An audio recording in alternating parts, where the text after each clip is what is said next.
Trader TV Live. All four major averages starting in the green today, with the NQ up 0.18, the ES up 0.16, the Dow essentially flat, up 0.4, and the Russell yet again outperforming all four major averages, up almost 0.5%. And oh yeah, Bitcoin knocking on the door of all-time highs, just a skosh below that $110,000 mark, so we'll keep an eye on that. Oil continues to rise, and gold having a bit of a flat day today. Lots to talk about, guys. Tesla in focus yet again as the stock recovers after, possible, reconciliation between Donald Trump and Elon Musk takes place. Apple, day 2 of WWD minus, more like, not WWDC, essentially flat on the day, selling off yesterday. The market was quite unimpressed with what they've had to offer. Nvidia and HPE in focus today for a supercomputer being built out in Germany. And oh yeah, artificial general intelligence, or so Zuck wants to pursue. Yeah, according to Bloomberg here, our friend Mark Zuckerberg, CEO of Meta, is kind of trying to assemble a little super team. We heard about reports of his $10 billion investment in Scale AI. Well, apparently part of that is because he wants Scale AI CEO Alexander Wang, on his secret AGI team. So apparently the Llama, we know Llama didn't go that well, some of these Llama launches. So what they want to do here is completely flip the script, come up with this new team, build it from the ground up, and pretty interesting stuff here, actually, guys. And Paramount, guys, looking at doing some layoffs. Uber as well in focus today as they look to get autonomous vehicle up and running in jolly old London. Good morning, boys. The jolly old England, level 4 autonomous for Uber. Uber is definitely so many levels. I know. It's just the one where you don't have to have a supervising driver in there. But that's a big step. Good step for Uber. Good morning, everybody. The president and Elon, of course, yesterday with maybe the makeup, but the I'm not getting rid of my Tesla, the I'm not getting rid of we're not getting rid of Starlink, and Tesla looking pretty strong off of that crypto move. Joe was asking everybody this morning if we think Bitcoin's going to make it to an all-time high today. So strength continues there. You had the meeting yesterday, which was bumping all the crypto names. And oddly enough, that did include, we'll talk about some better ones, but that included GME, which reports after the bell tonight. So there's probably something for everybody today. There's more nuclear news for OKLO. That's going to be in play here. So yeah, there's a lot to watch, I think, this morning. And some serious excitement last night if you were a Florida Panthers fan. Not so much. Yeah, that game was over pretty. Oh boy, yeah, that was not very competitive. Yeah, we tweeted this out yesterday. Grok made this. There was Bitcoin. I don't know what's on top of there, but some gold pieces or something. And there it goes. Yeah, Bitcoin yesterday. That's funny. What Jonathan? What is BTC? Never heard of it. And I said something like gold. That's what it was there. Yeah, but anyways, there it goes to the upside there. We're looking at 110 again. We'll look at IBIT. Thank you, Randy. Thanks, sir. For the drop-off of the bananas. Lots of construction going on in the background there. So these tables are almost done, or they are done now? They are done. We're going to draw the truth. I feel like we should go with like a darker color. Like stain it. You like the lighter? I like the light. You like the lighter kind? Okay. Contrast. All right. I thought the darker might be nicer. I don't know. Well, then when they make a mess over there, you can't. Yeah. It looks like it's burnt. We have to replace the tables because of Sharif. Oh. All right. So, yeah, I think IBIT is something there today as well. I mean, up 1% already, starting to get going. We've already saw it take out that 110. It's right here right now. It's at 109.5. I think it's going to go through, and you may just want to break that top. I mean, you might just want to go long at any point, really, for IBIT, because it doesn't matter if the market opens or not, right? More volume will come in once the market opens, but the price won't affect anything other than what's happening with Bitcoin. So, we like the 200 period moving average. I'm going to write down $62 or so for a dip by opportunity on IBIT. So we're almost there right now. That's what I like. We talked about that yesterday when we were asked about, what some of our levels are. There's the 200 period moving average yesterday, just riding it up. And right now, we'll see if we can get that dip opportunity. I think it's been important to wait for some of these. I mean, I do think that we have Tesla right now blasting through the highs again of 318 could be a trade. Maybe, what is that, 316 right there? Something in and around that area for a long take, and that might be happening immediately off the open. I actually had on eSignal Tesla was more around that 318 from this morning. Yeah, there it was right there. I don't start, that's 5 in the morning right there where we opened up, touched out at 318. Now has been falling back in a little bit. So we'll see what Tesla does here in the pre-market, but that has to be on watch, right? I mean, that was an absolute monster there in the afternoon yesterday. So it's funny that we were talking about trying to get long off this 50 period and never did. All right, it's going to be another good one. I mean, Tesla's already up 2%. Bitcoin's moving around. The semis are kind of all right. We have Apple movement as well. We've got, like we just mentioned, with Uber there.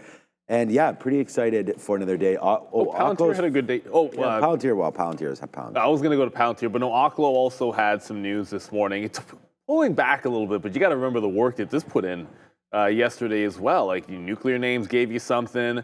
Almost 2 fresh highs for OKLO. We were discussing this one in the aftermarket show. Would it have a chance to make the break of the 52-week high? Doesn't look like it just yet.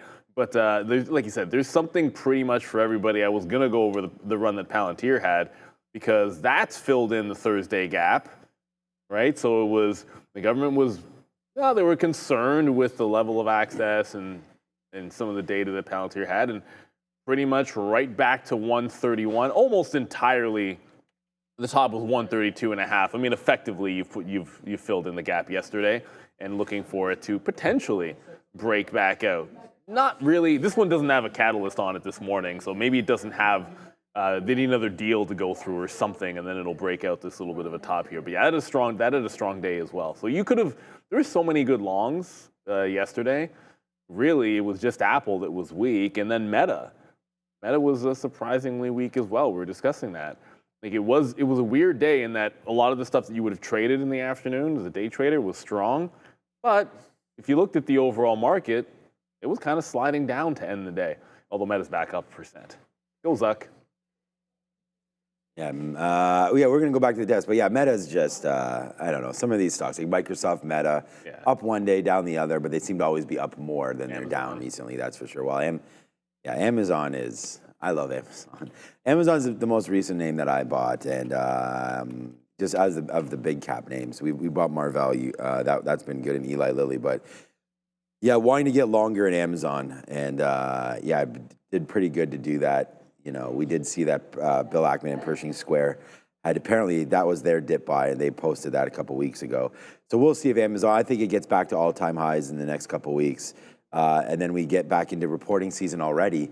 After 4 weeks from now or something like that, we start bringing out some of the big reports again. So we'll see what winds up happening there. And I mean, if tariffs only get better, or I guess less worse, then, you know, I think Amazon has a lot of runway to the upside, especially with some of the other things that they're working on as well. So remember, they still have a piece of Rivian, and there's stuff going on there with Amazon. Okay. So yeah, I like Amazon.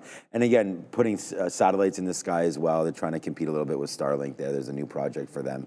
So I like Amazon. I mean, I don't like Bezos sending all everyone up into this orbit here, but you know, they're the ones paying for it. So yeah. I don't know. I just don't know if there's going to be any money there ever for that kind of stuff. But well, the technology, I think, is going to be useful down the line. I mean, at the end of the day, so far away from making. Like, there's the big things that have to happen is, man, come on, let's land on an asteroid and let's get this baby done. Let's do that. Let's do Armageddon for real, but just mine an asteroid, and then abundance for everybody. You just reminded me that Rivian has an outside chance to make a rounded top break. There we go. Or, sorry, rounded bottom breakout. Because Rivian, there's your, I guess you could draw something for it, but whatever. There's your rounded bottom. It looks like it would have to take 1470. Again, needs a catalyst. Kind of like, it's like Palantir. Like, it was strong yesterday going into a level, but I'm not sure there's an actual catalyst for this. But I'm going to put this one on watch, as I know Rivian Randy will be excited to see if that one is. Oh, Rivian Randy. Yeah. Oh, he loves that one. But he didn't get longer. He just missed that bottom. That's too bad. I hate when that happens. But I've done that so many times. My new rule is, like, if you miss the bid that day by like a matter of cents, either just buy it after the miss or buy it the next day if you like the stock, especially if it's around the same level. Because but it did get to 10. I guess the last time it didn't get. It came close. It was like 1080 or something, and his magical level was 1022. Yeah, no, my plan is if there's a stock you like, I just buying it. I don't even care about the levels really. I mean, if the market's absolutely tanking and you don't want to step in there and buy something, that's fine. But if everything's been cool and you just want to get it, because if you're holding it for a longer term, then the price isn't going to be that specific, then I think you're good to go. All right, it's 8:40. Let's go back over and see what they're talking about at the desk. All right, guys, China back in focus as day 2 out in London between the United States delegation, Scott Bessent, we got Jameson Greer, as well as Commerce Secretary Howard Lutnick and others meeting with their Chinese counterparts. In focus here is going to be the easing of the rare earth minerals and exports or elements, whatever you want to call them, out of China. In exchange, Donald Trump has advised his team that they could, kind of loosen the sales of certain strategic goods like chip making software, jet engine parts, ethane as well, or ethane. So we'll keep an eye on that. Apparently, Donald Trump expressed, content. He was kind of content with how the talks went, calling them well, and he's receiving good reports, Adara. So possibly some more good news coming out today. Possibly. We're going to have to wait and see here. We've already had both Lutnick here, U.S. Commerce Secretary Lutnick, and Scott Bessent speak positively, of course, about yesterday's meeting. Apparently, today's meeting has already begun.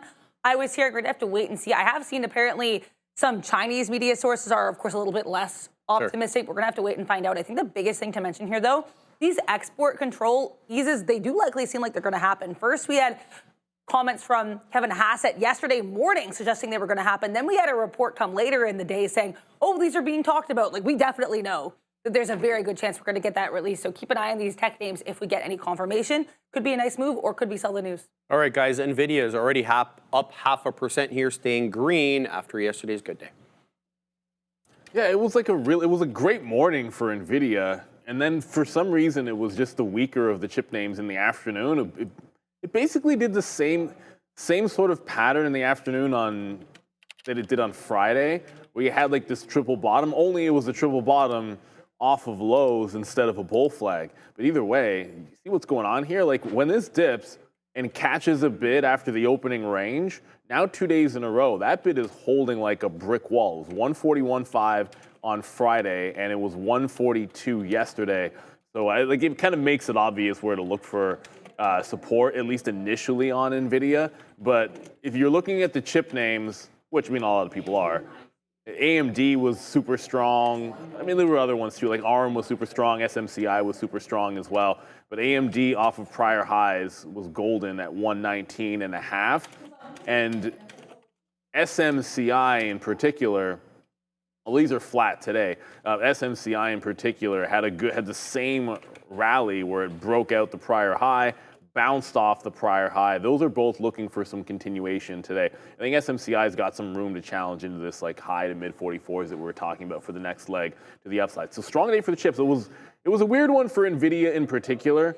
So I think you got to be. I think some days you got to be willing to look to some of the other chip names that are playing a little bit of catch up to get a more of an outsized move, because that's what you saw with AMD, SMCI, Micron also had a really good day. The list is pretty long.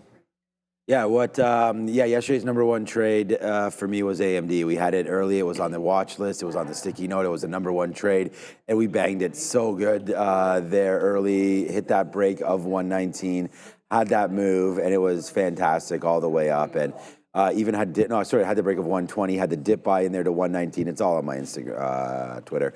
And then there it was again all afternoon, where the whole market kind of just lifted into the close. And it was a good close, right? Did a little bit of a scare there at the end, as many names fell down as we got some of that. Trump was talking, and there was just some random things happening. But today with China news back into the forefront here, AMD and Nvidia definitely stuff to watch. We've been trading them. Yesterday was huge. That's it. We had this move, and it was great. It barely held anything on the way back in, so it was good. I think we're going to watch that again today. Dip buys into some kind of support. Hard to find it right now. So we're just going to wait to see if maybe this 121.50 could be something. We're a little close for that. And then we'll see about breaking out the top. But right now, AMD just as aggressive as the market, although that's the ES. What's the Nasdaq doing right here? Yeah, 0.18. So yeah, I'm not super excited about the chips today. The sticky note's going to be out in a couple seconds. It's Tesla is going to be the #1 name on there, and I said that was going to be like that. Yes, at 3 o'clock yesterday, I was like, Tesla's going to be the #1 trade for me tomorrow. So we'll wait to see if we can put on a trade here for Tesla, and we'll talk about that as we run through the watch list and whatnot. So, all right, man, it's 8:45. Let me just check over there. I do not see a guest yet. But what was that, Andre? Wait? I don't know. All right, if we're ready to go back, we can go back, Andre. I don't know, I can't see your face because we have the chair in the way. I think we're just lining up, maybe. Yeah. Oh, they're doing a mic test with Mitch, so he's getting ready to go right now. So we will have Mitch Hoke coming from Trade the Pool, talk about some good ideas. We do have just early. I saw you have the imbalance locator up. There's really nothing on here so far here today. There's a couple buys, a couple sells. Not much going on. Verizon, Archer. We had Archer yesterday. Was a monster trade.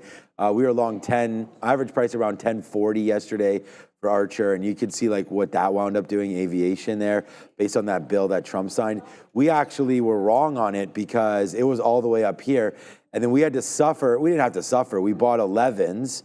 No, we didn't buy 11s. What am I talking about? We bought lower. Our last buy was down here at 1020. I can go find it on Twitter, but nice move down. Obviously some big selling coming in, taking early profits. And then that name, Joby, another name, Rocket Lab. You have that up right now. That was a monster yesterday. Well, the problem with Rocket Lab, though, is if Tesla goes up, ASTS, Rocket Lab, they were dwindling in the afternoon yesterday because right. some of their move had to do with like the spat and the talk of SpaceX losing contracts, and you got some sympathy moves to the upside.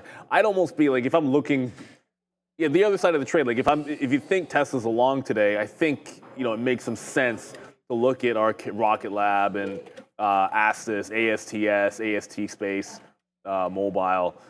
These guys as a potential short, because they look at the rally that this just put on, and if there's no chance that Starlink is going anywhere in terms of government contracts. Now this one, the reason why I look at Rocket Labs over them is they're actually rallying in the pre-market, whereas Rocket Labs is doing absolutely nothing.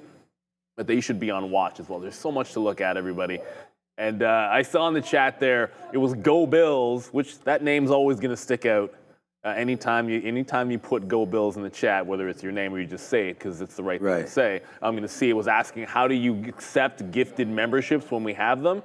My understanding is that's when you first log into the chat, you can enable accept gifts, and we appreciate everyone that sends the gifts. I know Nimrod does it all the time. We have a great community out there. Remember, if you want to join that community, if you're listening right now, you got to hit the like and the subscribe. Subs only chat, everybody. So get in that chat, contribute, enjoy it for sure. And maybe Loke G, Plug will go to the moon. I have no idea, but that's the last message I saw typed in there. Why not Plug Power? People like Plug Power. Yeah. It's a popular one. Like anytime that moves like a little bit, you see it's like Plug Power, go, wow, it's up. NQ. Look at that, it's up 13%. So go Plug Power, apparently. Yeah, it's been a mover there. All right, we're ready to go. Let's go back over to the desk and get our guest of the AM. Before we get to Mitch, I want to remind you guys, GameStop reports earnings after the bell today. For some reason, this company is a $13 2/3 billion market cap. I was just looking at Macy's, kind of a random comparison. $3 billion market cap for Macy's, $13.62 billion for GameStop. Everything makes sense. This one actually ended up breaking out a little bit there, Adara, in late May, but reversed the entire move, still holding above 30. Well, that late May breakout might have something to do with the fact that I believe that's when the company started buying Bitcoin. We know they have this Bitcoin treasury strategy. Boom. They're trying to pull a little bit of a sailor, if you will. And I want to say here as well, we do have some earnings estimates for you guys. They're expected to come out at 4 p.m. Eastern sharp. Check that out with Sean and myself and maybe Brian Shannon on the market recap. So earnings here, 8 cents per share. We're expecting revenue of $750 million. I don't have the expected move yet, but let's wait and see what happens tonight. All right, if Mitch is ready, let's bring him in if we can. Andre, there he is. Everybody's favorite Money Mitch from Trade the Pool. Good morning, Mitch. How are you? Hey, you know what we say at Trade the Pool? Stock and roll. Let's get it. Let's get it, guys. It's looking great out there. There's a lot to look at out there, guys. We can talk anywhere from nuclear reactors going strong, and then we started seeing the dip get bought. I would be watching those names, especially those 9 EMA pullbacks starting to go higher. A lot of flag action that I'll be watching there. OKLO looking a lot better with that bounce. And we brought up some names there with the energy. I brought up BEP last week. That's up 8% from that call. And what is that? That's just a leader to laggard style trade. And we're going to see a lot of these trades continue. Yeah. Right now, I'm watching for some swing trades in the semiconductor space and semiconductor equipment. AMD, really nice move.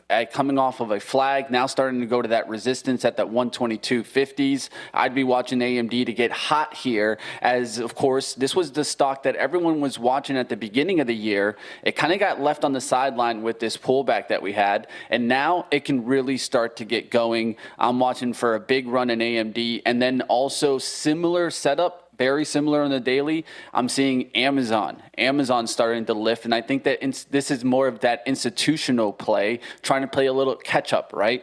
If I was a money manager and I'm looking for a way to get exposure to some of the bigger names, of course I'm looking at a Microsoft breaking at all-time highs, but why not take a stock like Amazon with potential China deal that could be mentioned here? I think it's important, right? Because Amazon's the number one that was hit with these tariffs. Also, Apple, that's on the sideline for right now, but Amazon could be continuing that move higher. And of course, the Temu cutout could actually be a good thing for Amazon. Little drone and aerospace here. We all know the main names. We know the Jobies. We know the Archers. Yes. You have a couple of different names over here that are a little bit lesser known. Let's talk about ARCAT. Yeah, ARCAT's been a great one off of the break of the 7, and this has been one that I've been waiting for. And the way that it got started to get hot was out of that Russia-Ukraine mention of that attack by drones, and then more mentions by Trump this weekend. I think this is a great breakout. Of course, it just broke out to 9, so maybe pullbacks to 8. Like yesterday, we got a pullback to 8 right out the gates. It recovered that and kept going higher. I'm looking for those similar setups. I keep seeing this strategy where it's a breakdown of support right out the gates.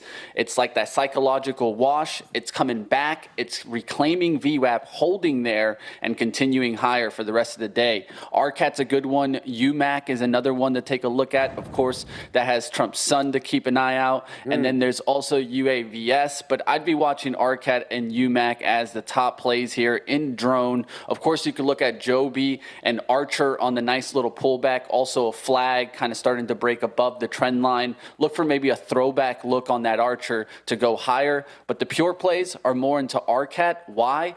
Because that's the military drone. If we're really focused here, it's military drone over your kind of air mobility that's in Joby and Archer. And we've had a nice catalyst continuing here for these nuclear names ever since we got the executive order signed by Donald Trump not that long ago. Nuclear continues to be strong here, Mitch. Yeah, I'd watch NNE, and that $30 level was a really good recovery. If you remember last week, I actually had this on a swing and a little upset because I didn't take as much profit as I expected. I had a 10% overnight. I did take some gains there, but it was only a split profit and it came back break even. Now that we're going back above that flagging pattern and we're starting to break, I'm looking for that 32 break to join the party and look for the run back towards the highs. We'll see if we get it. The better move right now is in SMR that's hanging out near the resistance, a little closer towards the breakout. I think SMR might lead and NNE follow. Leaders to laggard style trade, guys. And what about crypto? I think that you guys were just talking about something with GME that makes sense to me because I'm looking at MSTR and potentially these miners starting to get hot. So keep your eyes on them. I think this is a really good spot as we're seeing Bitcoin, breaking highs. Why not MSTR start to play a little catch up, right? And start to make that move. Of course, the platforms were the first movers. I don't think those stop by any means. I like Coin over Hood now because Hood is a little bit extended, but I'm also watching for Mara to break the 17 resistance. It's right there. Mara's been sideways, sideways, sideways. At some point, Bitcoin's going to get to a price where things start looking better for the mining companies. I'm looking for this to maybe break 17, and maybe the run happens today. Great calls there, Mitch. Let's finish off on some TA here. You're talking about some gap fill opportunities here on the technical side of the equation. Tell us about that. Yeah, so gap fill is all about SMTC here. I really like this gap fill on the chart. It just looks really nice. It has a really nice base that it's starting to break out above. And that's what you're looking for in a lot of these gap fills. I like the base has been filled for a long time and you're starting to break above that resistance. Current price is around 41.50. The target would be like a move to 50.57, which is that gap fill. That's a potential 22% gap fill higher, right? And this is in a nice space, semiconductors, that could get that lift. This looks like a nice inverse head and shoulders pattern that could also break the neckline. The reason I didn't open with that is that I don't think that's the best pattern, the inverse head and shoulders. But what I'm just looking for is the gap fill and the break above these levels. All right, Mitch, always great having you on. It's nice to. Yeah, where are you broadcasting great, from, Mitch? We always wonder where you're coming from there. Yeah, I'm by Melbourne Beach, but in Florida, so Space Coast. I get to see the rockets launch all the time, and definitely they shake the house. I love the ones at like 3 in the morning when you're in the middle of your sleep and you feel like you're having an earthquake. You know, nothing like that. Thank you, Elon. I always love those rockets that you launch up in the middle of the night. And small cap, a little added bonus. Absolutely, you got my attention. I know that you guys like following some of these small caps. IWM is starting to break higher. So what about MGNX? Let me know at MoneyMitch_TTP. I have a feeling y'all guys will be hitting me up later. Trade the pool, guys. Check it out. Thanks, Money Mitch. We'll see you again soon. Thanks for coming on. Always appreciate it, Mitch. My godmother lives in Melbourne, Florida. My mom's older sister. Like I've been down there a couple times. It's a great spot down there. Like that's the cool thing. I don't know. I think being around launches is a cool thing for sure. But I was gonna say something about RCAP, but then MGNX. Well, that looks a little bit spicy. 10 million in volume on Macrogenics here. Bit of a day one type of play, breaking out. This volume looks pretty good. The only thing I'm always a little bit curious of these ones where, you know, it's made the move, it's done the pullback, and then maybe you got to, for the day trade anyways, maybe you got to wait this one out because it needs to resume the upward trend, but a bit of a day one breakout type of play. Those are always good. But when we talk about the drone names, I mean, RCAT leveling off here today. After yesterday's rally in some of those names, this one looks, and you can always tell when there's accumulation in a stock. Yeah, did anybody like this around $5? Did anybody like this off the 50 and the 200 period moving averages? You can see the buyers that have lined up and gotten into stocks like this for those breakouts. So when you like something, you see the accumulation. Usually it's a pretty good go sign. This one looks pretty good. In terms of day trade, it only does 160,000. So I know Mitch is talking swing here, not necessarily the day trade, which is important. You want to make sure you know which ones are doing enough volume to be a good day trade and which are more in that swing category, as Mitch says. Yeah, yesterday we traded Archer, but today really not moving around too much. So maybe there are other names obviously there. I just want to check out Apple quickly because you're still looking at that 200 level area as well. Not really moving around too much considering yesterday when, we had this kind of a move down once the iOS event started at WWDC. So not iOS, WWDC. So nice little bounce opportunities here into $200. This could be something that we look at some point here today as well. But yeah, some interesting names there. From Mitch, I can't remember what that last little one was that he dropped there, but go find him and ask him. So shout out to Trade the Pool, again, continuously sponsoring the show. So we want to thank Trade the Pool for all of that. Make sure you scan that QR code right there on your screen and get that watch list so we can all talk about it together. We're going to go over to the desk now and discuss what's, I guess maybe the futures first and then the watch list. What's up, Fabian? All right, guys, let's have a look at the futures over here. Excuse me, I'm a little unprepared. All right, guys, 6,007. That's where we closed out yesterday on the ES June contract with the overnight high being that 60-40 area. So we're still using the same levels, 60-50 as resistance. And if we maintain our level today with nothing new, we'll use 6,000 as support. All right, guys, make sure to get the watch list. Adair prepares it and we all use it. It helps you organize your morning. You get to know what's running, what's making the news, and so you can prepare your day and have those runners ready to go. All right, let's look at the first ticker here, TSLA, already up over 2% here in the pre-market. Looks like maybe Donald Trump and Elon Musk may be making up here because Elon Musk was retweeting some of Donald's posts about the LA riots. Secondly, we've also seen Tesla, that is, get the official now autonomous vehicle designation from the city of Austin, and they're preparing, Adara, for that June 12th launch. That's when the official start date is. Yes, that's actually on Thursday, guys. So coming up very quickly, they are officially listed now on the DMV website in Austin, Texas as an autonomous vehicle provider, though in the development stage. So good luck there. We also had a bit of a, I would say, kind of a mixed Model Y sales number here. So they did sell over 24,700 vehicles. That's up 24% month over month, but it's down 38% year over year for China. So kind of a mixed number. I will say we're going to have to wait and see, much like Trump not knowing where he's going to put his Tesla, as he said yesterday, we're going to have to see where the price of this chart ends up going because, to quote Trump, there's a lot of locations. Oh, boy. A lot of locations. I'm sure he's got a few places they could throw it. You could throw that around. Look, you're just looking for a quick little continuation play on Tesla today. When we had the big spat on Thursday, you cleared out. It was 306. That was kind of like the one bounce spot outside of the absolute low at 275. On a 15-minute, you got like the only green candles were supporting that level. That ended up being the resistance yesterday. You've blown through it. As long as it holds that, to me, it's a continuation play, which does mean you have to weather. You could weather a dip. Yesterday, it dipped at the open. Well, if you go from the pre-market highs, it dipped at the open about $7-ish. If you go from the pre-market highs, if you just go from the actual open, the prior bar, it was still a good $5 move to the downside. So I think you put that in, and the gap fill is 310. And then 306, those are the levels I'm looking for, long continuation. Dip and rip. It did it yesterday.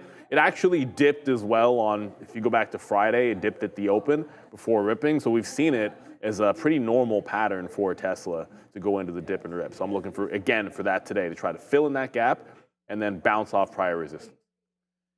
Yeah, for me, I have Tesla written down here on the note today, and it's going to be my number one trade idea. I, was sort of getting excited about it yesterday. I don't think we dip down into 310, but that would be where. And then I really think that 318 breakout long is what's going to happen right away early. And there it is on Tesla. So we have a couple ideas on here, iBit, Palantir, Uber, things like that. And I'm sure we're going to get to some of them in a minute, but go check it out on the sticky note. But yeah, there it is, man. I think this 318 break, we talked about that it got up there at 5 o'clock today. And yeah, I mean, I'm just thinking about breaking that top. I mean, it could be also the pre-market top break as well of 316.50. So I think that that's just as good of a break, man. 316.50 if we can get through that. But let's just wait to see where we are in about a half hour, well, about 20 minutes, and then we'll get a good idea. I mean, the momentum is just real in this name. We got to play it. It was really successful yesterday. I mean, any long yesterday pretty much would have worked other than the first 5 minutes. So, I think the momentum is back. We got that little slip up last week, planned or not, between Elon and Donald, got us back into some great support levels. The stock was bought up. It was bought up the next day. It was bought up yesterday. And then here we go. We're going to find out where we go from here. So I think a gap fill is imminent right now up to 332. We could even get that today up to 330 for Tesla. So that's where it's going, and then after that, it's going up here to 370. So I like Tesla. I like the long. I think it's the right play, and I don't see a better trade for me this morning than Tesla. So yeah, we will try to make our day on Tesla right away. I mean, that's what we want to do. That's what we've been doing, and that's the way I'm trading. So we're trying to make some money on these names. So Tesla will hopefully be in the pocket at some point today. Day 2, WWDC, Worldwide Developer Conference for Apple. So some of the announcements yesterday, there was nothing really groundbreaking. It really did lack that, like in the Vision Pro that they announced in 2023, Apple Intelligence last year. We didn't really get that kind of announcement yesterday. What we did here was upcoming, more personalized Siri, which was delayed, indicating obviously more need for them to develop and to meet their high quality control standards. But they are looking at redesigning the OS, which hasn't been really redesigned since 2013, back in iOS 7. I think we're in iOS 18 and change now. So there's this new liquid glass, which is supposed to have good transparency, and it really utilizes a lot of Apple's new silicon. Again, as I mentioned, since 2013, the new design, will really emphasize some of the physical designs of the phone, kind of looking to shadow that. They did introduce some notable improvements for artificial intelligence, especially image generation as well as translation. What really caught my attention, though, Adara, was the small language model that they're going to have based on the phone, which will not need to basically go to the cloud, so everything gets to stay on the phone, and app developers can actually tap into that small language model to use AI. I really like their emphasis on app developers. One thing that I think left a lot of people disappointed was the fact that they kept saying they'd introduce an update, they'd be like, oh, you guys wanted this, so we gave you this. But I think what people really wanted was AI. And with that in mind, Needham here with a pretty pessimistic note. They downgraded the stock ahead of WWDC, like a lot of people here from buy to hold. They still have a hold rating and no price target after the event. They called the keynote disappointing. They said, sure, we got a lot of updates, but nothing was AI related. And they actually don't think Apple shares are going to go significantly higher unless and until we get a new iPhone upgrade cycle. So we might be waiting until September, Sharif. So guys, is it a WWD plus or WWD minus? Both those grades are bad. So like, is it bad or is it really bad? I suppose. I mean, you got to give another option. Okay, fine. Like, I didn't tune in for the last half of it. I mean, we were watching it at least until we got close to doing the afternoon show. You're tuning. There was nothing really there that was all that exciting ultimately, and that's what you're going to hear from the analysts as well. Look, 206 ended up holding yesterday's resistance level, and then there was a very, very clean bounce off 200. I think the over-under is at the 200. I mean, do you test? You could look at 203 and say, okay, fine, that's a lower high resistance level, but I think all roads are leading to the 200 break or hold today, and that's the one level to key in on Apple. If you lose that, I think you got room to 197-ish, I believe, because that's, I don't know what's going on with that wick. It didn't get to 193 on the 30th, but it's like, yeah, 197. You have a bit of a gap fill if it loses the 200 level here today. I think we're going to talk about Meta a little bit here, and then we're not going to talk about Amazon. But you have some other names, and Microsoft is much more in play today. In terms, not in play, but in looking strong and loved here today. So I just feel like the money in Apple right now, you need to prove to me you can hold 200 today. Otherwise, I'm looking for fades. There's no chance I think we get to the 206 level that we liked yesterday, but the 203 is sitting there for us on an early look. Yeah, for me, for Apple, I mean, I think it's 200 and short. Like, I think it's just a break of this 200, and you go short. I mean, we tried it yesterday. I didn't try it. I was long on this name early. Shorted it. Then we got out numerous times there in and around $200. Like yesterday's Apple trade, I don't know. I'm not sure if I tweeted it out or not because we were just so busy there in the afternoon.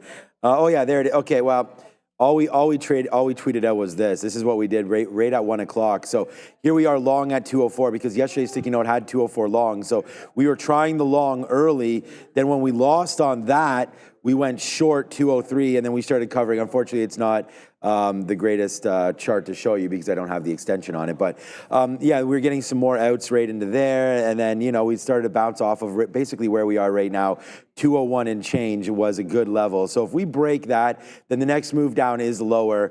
I'm not going to, look, as long as people don't switch off of iOS, they're still going to capture all the revenue that they need. It's just a matter of time before, they get the AI done properly. So I'm not worried about it. Like Neil, I didn't really pay any attention to any of the releases or anything like that. So I'm going to be the wrong guy to talk about as far as what's available for Apple. But just looking at this technically, if we start to break down, then we can see about holding the 50 period and see about a trend lower. And then once you break 200, then it's just a matter of where do you take your profits because it will probably retest 198. So yeah, I mean, I think a 200 break gets us to 198. It's a $2 winner. I think you might want to take $1 just to be careful because Apple will have buyers come back into it, especially with a Nasdaq that's green. So let's wait for that one. It's not on my watch list today, but Apple 200 break, I think it's a short. And then you deal with it after that, and you just see what happens because it could really break, right? And if it does, then you'll be glad you took it. And if it doesn't break, you can get out of it. So I think 200 is the right play. Generally, I'm long in front of it. But the fact that we're red today on Apple lets me think that we'll just try the short and then see. But I'm not in love with it. The market's not doing anything. I probably will stay away from this one. So for me, Apple, I think the only play is a 200 break short and then deal with it after that. But I'm not overly excited about it there today. Yeah, Franny, before we go back to the desk, there was a small, I see a few people mentioning Webull. I put it in the chat. There was a small headline here. Webull launches cryptocurrency hourly contract trading for U.S. retail and via partnership with CFTC-regulated Kalshi. Kalshi, Kalshi, which we all know, because that's what we're following during the election cycle. Maybe it's trying to break out yesterday's high. So that's what Webull is moving on, if you saw that volume spike just a couple of minutes ago. What is not volume spiking yet is Nvidia, although it's still stronger than the market, but only 0.5% for them. Let's see if it can get charged to the upside the way the other chips were. Some puns. Okay, so Nvidia and HPE guys in the news together as they announced a partnership out in Germany. I'm not going to try to say the name of the center. It's a supercomputing center. They're looking at basically creating a joint venture to create a supercomputer named Blue Lion. It's going to be available to scientists starting in 2027. It will utilize Nvidia's next generation Vera Rubin chips. This is for scientific purposes and scientific research, not for AI in general. In a separate development, Nvidia confirmed that their Jupiter, another supercomputer also in Germany, powered by Nvidia chips, has officially been recognized as Europe's fastest system. Well, it's pretty fast here, Sharif. Apparently, they're delivering more than 2 times the speed up for high-performance computing and AI workloads compared to the next fastest system. And now Jupiter will soon apparently also be capable of running 1 quintillion, Sharif, FP64 operations per second. Dang. So it's on track to be Europe's first exascale computer. That's how fast it is. AMD here with a little bit of a catalyst as well. We know AMD was really strong yesterday morning.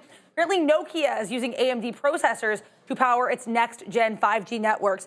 If you check us out on X at TTV Research, you might see Nvidia, I believe, is set to be at a couple conferences today, I believe. So keep an eye on NVDA for sure all day.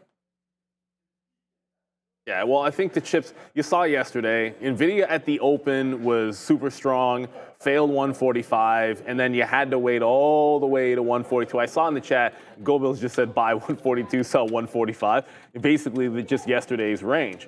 It's hard to argue with that, although I would tell you, even if you lose 142, whoever was buying it Friday afternoon at 140, 150, could mean some business too before you have any kind of a gap fill. The chips, I think, were more yesterday's play, and the ones that were super strong, AMD 119.5, SMCI was 40, it was like 42, maybe not that clean, like 42 and a third was the big level there. I was kind of hoping SMCI would be blowing out the top, and then we going this long, breaking out over like 44.5. But that's not happening this morning. I was just sort of turning to Sean like, I don't know, I'll be looking at Bitcoin and Robinhood a little bit more than the chip names today because that just seems a little bit stronger, and that's where the juice is continuing. Like it was good longs in BTC yesterday, just going long into prior highs, and then it trended up, and then try to buy your dips. I think you look for the same thing in here today.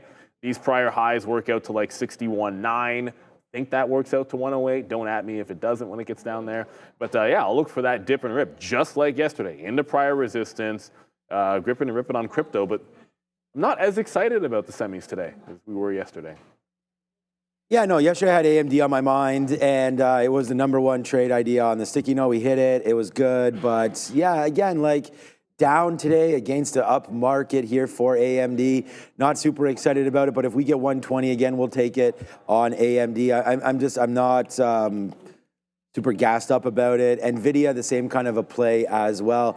What I've been really happy about lately is Marvell. I mean, we bought this one at $64, up to 70 right now. It was always supposed to be a little bit of a swing trade, and maybe it's time to get it out for 10%, but I don't I don't know. We heard Mitch talk about he was upset that he missed out on 10% on NNE there.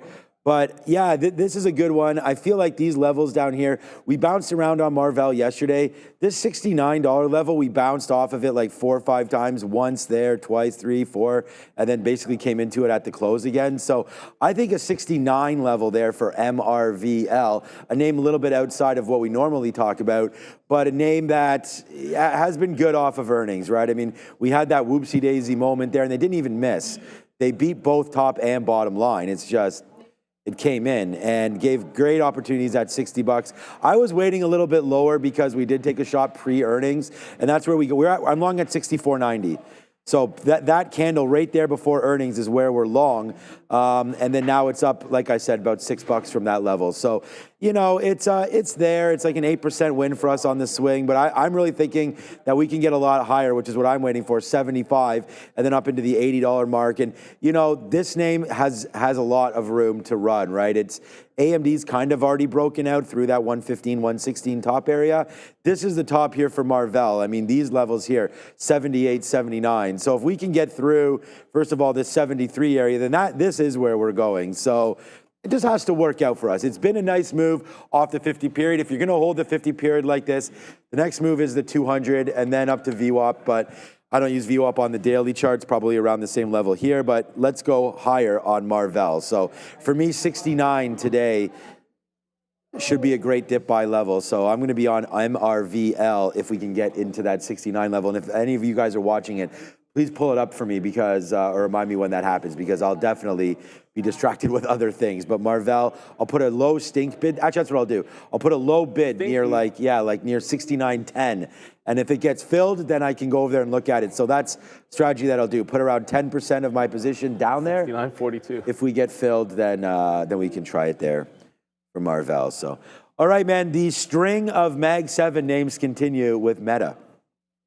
They got the headlines, Katina, man. Let's talk about Zuckerberg and his plans for artificial general intelligence. Apparently, he's establishing a dedicated team of experts looking at basically gaining AGI to meet or exceed human intellectual capabilities.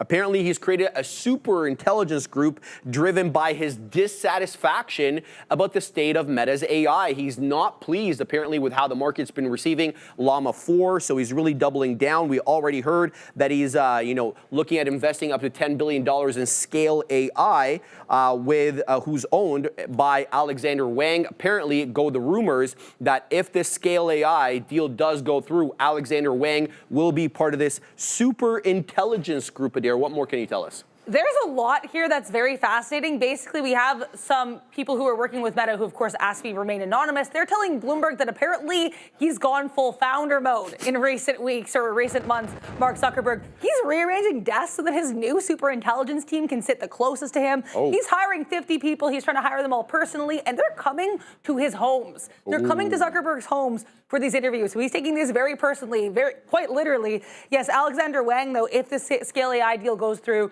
is very likely to have a role in this committee. That was unclear what his role will be, but apparently he believes that Meta can and should achieve AGI the best. So that's his method here. We're gonna have to wait and see if it works, but Sharif, it's very ambitious. All right, boys, Meta back above 700. What is the look? I love that he's not happy. Good. Because I feel like that's the attitude that you should have if you're trying to win, right? Like everyone, it's a battle out there for the big names. So respect it. Like, let's see. Look, on the weekly chart here, which is kind of the look that I have up, Meta's not really the day trade for me. We've gone over some of the names that I think we're going to go into. Like, I think Tesla's more in play today. I think the crypto names and Robinhood is going to be in play today. There's some small cappers that are going to be out there for you, no questions. Well, we haven't gone over Palantir either, which was a good long yesterday. But for Meta, everything about this weekly chart suggests to me the next stage might be a consolidation before a run at the high. Right? Like, what did we have last time? We had a dip, and we had a consolidation, break. So I think maybe one consolidation, and then we get back to the highs at 740. Love the stock. I think you're favoring longs more than anything else. But there's been a pattern that I've seen happen on Meta and we were talking about this on Friday, actually, because we noticed it on Thursday. Like, just look at what happens with the opening high on Meta. My head's in the way, so there. So when you make a run at the open, oftentimes, whether it's that or the opening range push, that ends up being the top for the day for 3 days in a row. So generally speaking, if you see that happen 3-4 times, you break the high in the afternoon, I think it's a long. If we do that same pattern but end up with an afternoon high break, I think you want to just take it because the sellers have, on pops, remained in control. That's why I think we're in a consolidation stage on Meta. So until it does like an afternoon break of the high, I think you're looking for more inside days. I mean, there's some traders that would look at that and just say, let's just fade the opening pop. I guess you could do that, but I'm going to stay away from that because I'm pretty bullish on the stock overall. Yeah, so I'm going to go over to something that I think is consolidating and pretty decently right here with Snapchat. You know, like this name's been hit pretty hard. They still have a huge user base, man. I mean, all the kids around the school that my kids go to are all about Snapchat. And same with all like the hockey team she's on. Everyone's using Snapchat. I mean, I don't know. I'm just channel checking. But yeah, this $8 mark down here, I just wonder if it's worth a shot right now, Snapchat, just because you do have some bottoms right around here, 780 or so. Forget about those. Like, we're not even that far away from its April lows. Many names have already got going again. Snapchat hasn't, which to me lends to believe that maybe there is something wrong there. I don't think it's like the strongest name in the market. It's not even close. It's not strong at all. But it does have a chance to make a little bit of cash. I think here in your pocket, Snapchat back to $10 wouldn't surprise me. I mean, that's a level that I think it wants to retest anyways. I'm not long this name. Should be maybe. That now that I look at it, you talk about consolidation above the 50-period moving average, looking to break through this 870 area up to 9. And then breaking higher. I think Snapchat does have a chance here to do something. I mean, we've been, you know, a lot better than where we are now. Last June, we were up $16, $17. And I don't know if things have gotten worse for Snapchat. Obviously, the stock price determines yes. But I mean, their user growth still growing. I think there's an opportunity there. I know that they didn't really succeed with the glasses or anything like that. Now you have Oculus and some Meta products for that. But I just think Snapchat, we don't talk about it enough. Some days you'll get an upgrade or something will happen, and this thing could be northbound there. I don't know if it's a buyout target for any reasons, but you know, Snapchat up here, this is 950 right here. I think that's a level too. So I think Snapchat does have a good chance here to get higher. I don't know, just kind of a sleeping giant, maybe. I don't know if it's a giant, but it's definitely sleeping. If someone wanted to create a super app. I mean, I don't know. We've seen Elon Musk make some crazy decisions. I don't know. If you were going to do a super, if you wanted to make a super app, and you're not talking about, and someone wanted to start small, because obviously the big names are the ones that would have to do it. I mean, Snapchat's one of the things that you'd want to see. Like, it's not crazy. Like, maybe someone gets creative with Lyft. Maybe Uber gets creative, which is what we're going to talk about next. Uber doesn't have to get that creative. They're already winning, though. Uber is looking at striking a deal with Wave, Neil, out again in jolly old England. It's a self-driving company, Wave that is, technology firm, and they're looking to commence trials of fully autonomous rides out in the UK. The pilot program marks a significant shift for Uber that enables users to take rides without a safety driver, which is category 4, as we know. Wave is a London-based startup backed by SoftBank and Masayoshi Son, specializing in developing software for self-driving vehicles, Adara, especially using AI. Wave certainly has a great pedigree here, and this is actually a really big step for Uber.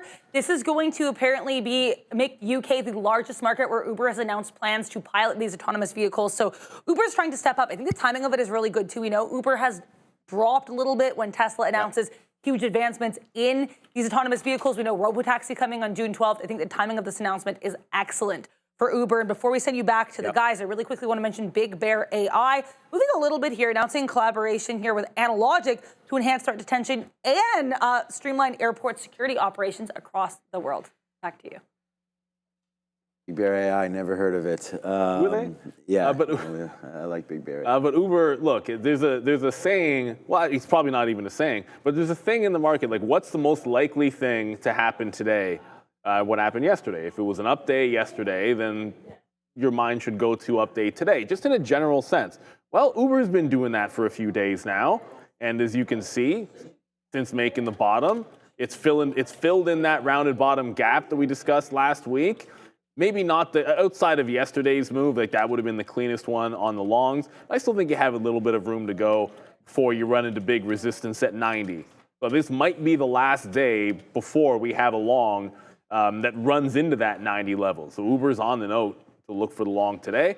I mean, I like a couple of places. I love those previous close prices when they hold support. And, you know, not to be a broken record, but we like playing into previous clear resistance levels. Sometimes the wick levels hold.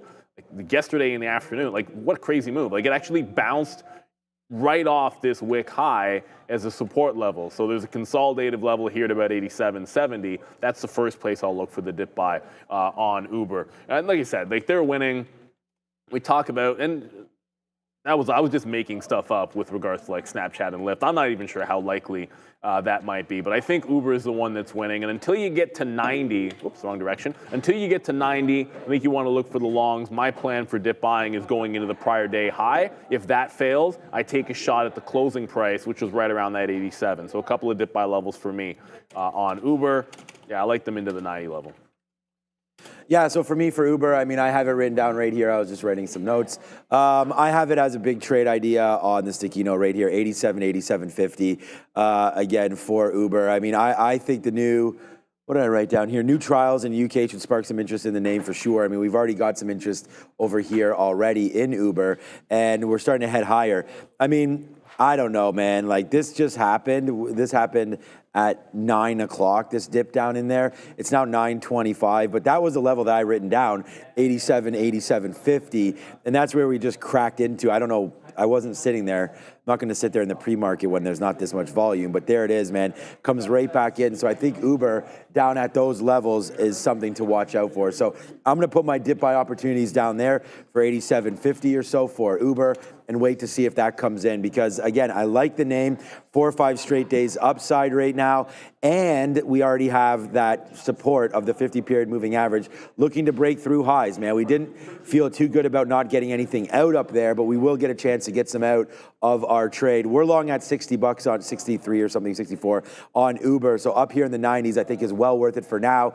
Trim some out, worry about it later. Yeah, I like Uber. It's going to be a long opportunity. It's on the sticky note for me today, so you know I'll be looking at that.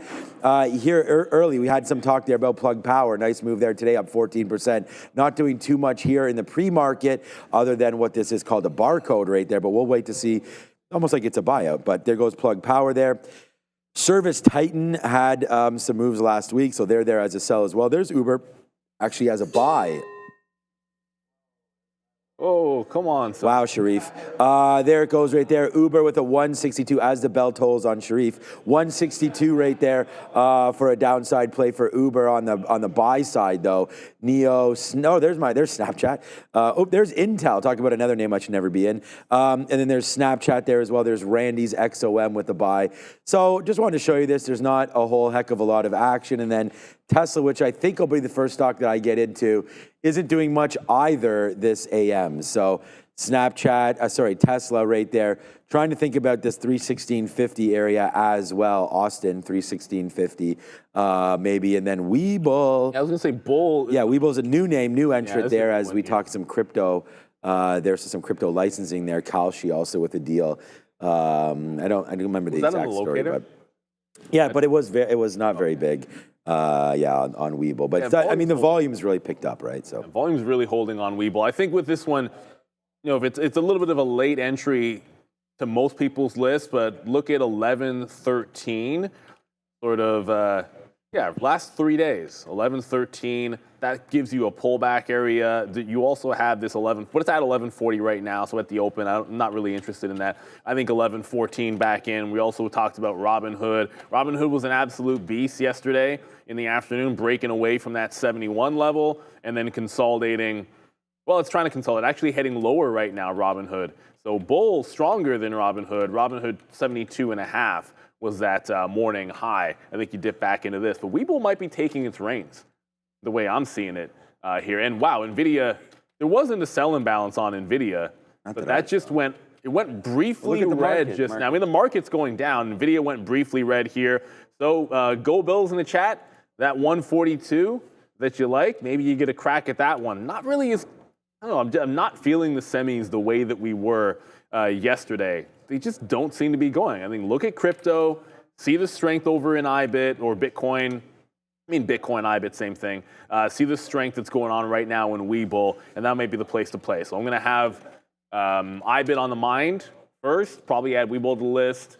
Uber, we already mentioned, Tesla as well, with just 1 minute to go. I see, QUBT, Brandon Smith is, forgot about the quantum names, didn't really mention any of those today. Right. Yeah, they're, like, it's not really doing much of anything here today, but this did have a potential breakout yesterday through 15, which ended up being a complete rejection of that level. Looks like it's a decent chance. It's up 2.5%. It's trying to go again. If it can get through 15, this one could be a runner. So yeah, good look on QUBT. But yeah, the crypto-related names probably front of the mind for me and Tesla. All right. I'm just asking, I want a profile pick there. All right, so IBIT, $62, looking at that coming through, man. That's a 200-period moving average. We're going to see if that can happen. Also, where VWAP lies its head right now on IBIT. And then it looks like Apple right here could be the first trade I get into. I'm going to try a break of $200. So it looks like it's trying to do that coming up very, very soon. So we're on that one. And then Tesla also for a top side surprise, hopefully, because the market's heading to the downside. Hey, Adara, there we go. We see some redness on those charts right now, but we'll figure out what's going on with only 3, 2, and 1, and there we go. We are now ready to rock and roll. Yeah, there goes Apple upside. Real nice upside there for Apple. So considering what we thought would happen, no there for Apple. Wow, Apple. 202 and ripping right now for Apple. Tesla's going the other way around. Tesla downside right now. So we'll try, I'm going to try, I just missed Apple there, but Tesla's coming back. Oh, there we go. Now we have Apple. I'm going to give Apple this shot right now. See about, I should show it to you. Short 202. We just made that move up. Let's see if we can test that high again. We could be completely wrong on this one. 202.10 or so, and we're out. Oh, here it goes right now for Apple. It could be an early L right now. We're short at 78. Well, it's coming back in. Short right now a little bit on Apple. Let's see what winds up happening.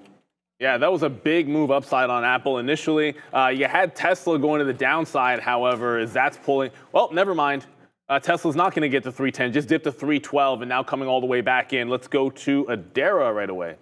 Keep an eye here on DIS. We have Bob Iger, CEO of the company. He is on CNBC right now, and he's making some comments here saying that the company will probably stop disclosing its subscriber numbers, likely for Disney Plus subscribers here at some point. So keep an eye here in DIS. Just be aware. Bob Iger is still talking. We know they finalized their deal with Hulu. They got some positive analyst notes this morning as well. Back to you. Apple was really funny there because we were getting out sub there at 201.60s for a decent play, and then it just broke through the top there. So we wound up getting out of Apple. It's just, wow, talk about being wrong. I thought our first trade was going to be a 200 break on Apple, and it's like, no, we're going the other way. But look at the market, which is making me think that, like, we're going to break 142. Like that I want it. Nvidia's going downside, yeah. Huh, that's strange. All right, yeah, right now I'm just going to sit back and relax just a little bit because the market's definitely not doing what I thought. I'm actually thinking about shorting Apple again. Well, it just broke out yesterday's high in the afternoon. Yeah, I know. So okay. Well, just very quickly, that was very fast. I was short in front of the $0.50 yesterday. Not yesterday's high. Wow, apologies. 203. Afternoon highs. Afternoon highs broke on Apple. I took one shot in. We got some out of as fast as you like there, 202 quarters, and then it just busted the 203 level.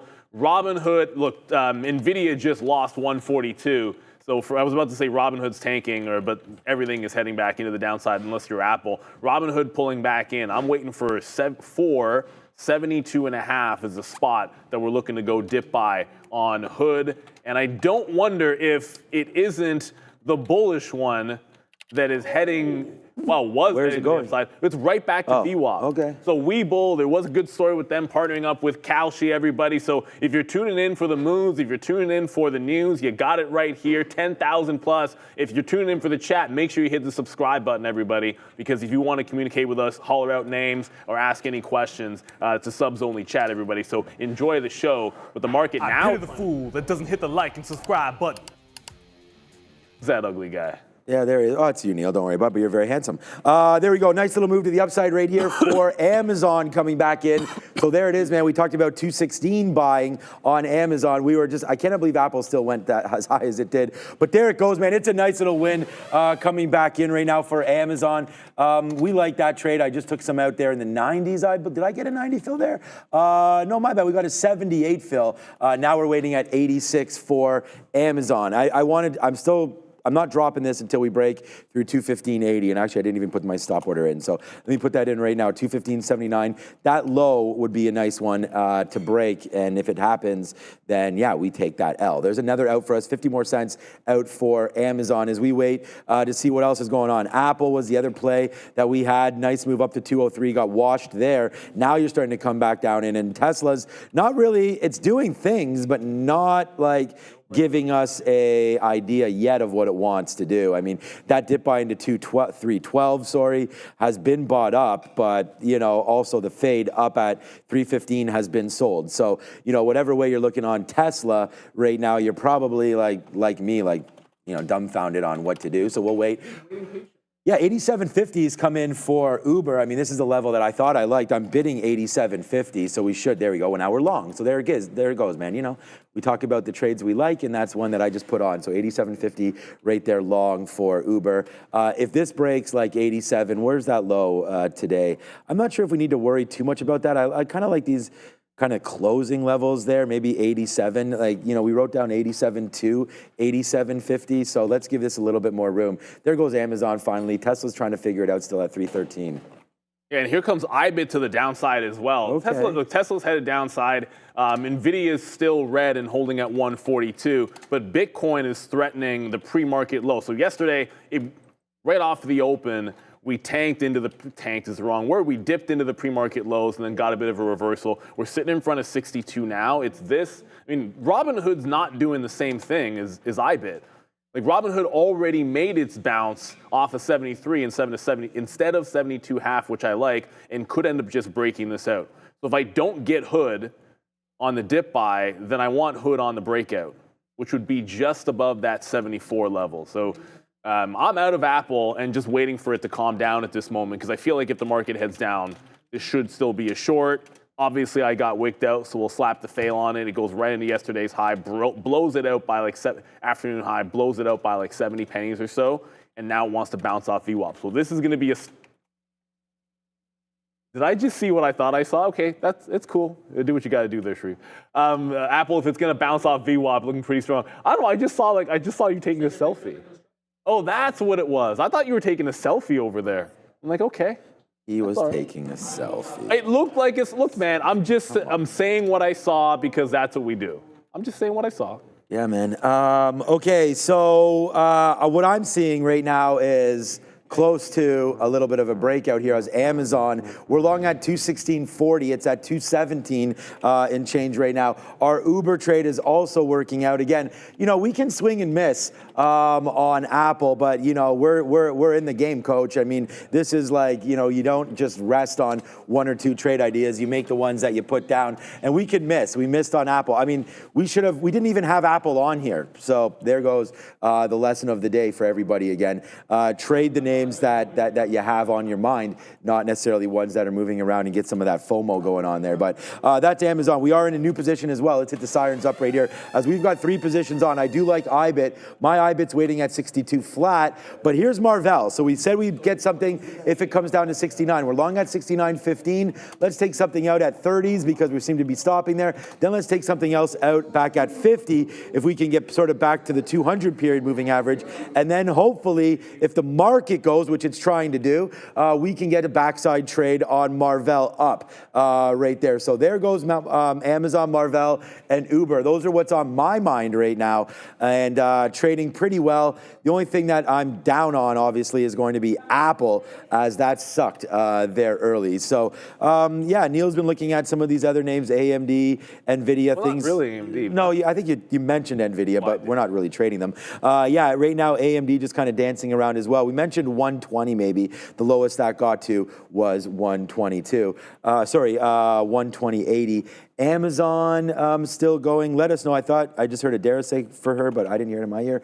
Amazon right here, 217 again. Let me just take out a little bit more there, and then we'll see what we can do after that. So right now, this is what we're talking about, man. It's Amazon, it's Marvell. Ooh, there goes Marvell right now. Sirens up on that one. Can we get this trade going for us as well? What's up, Adara?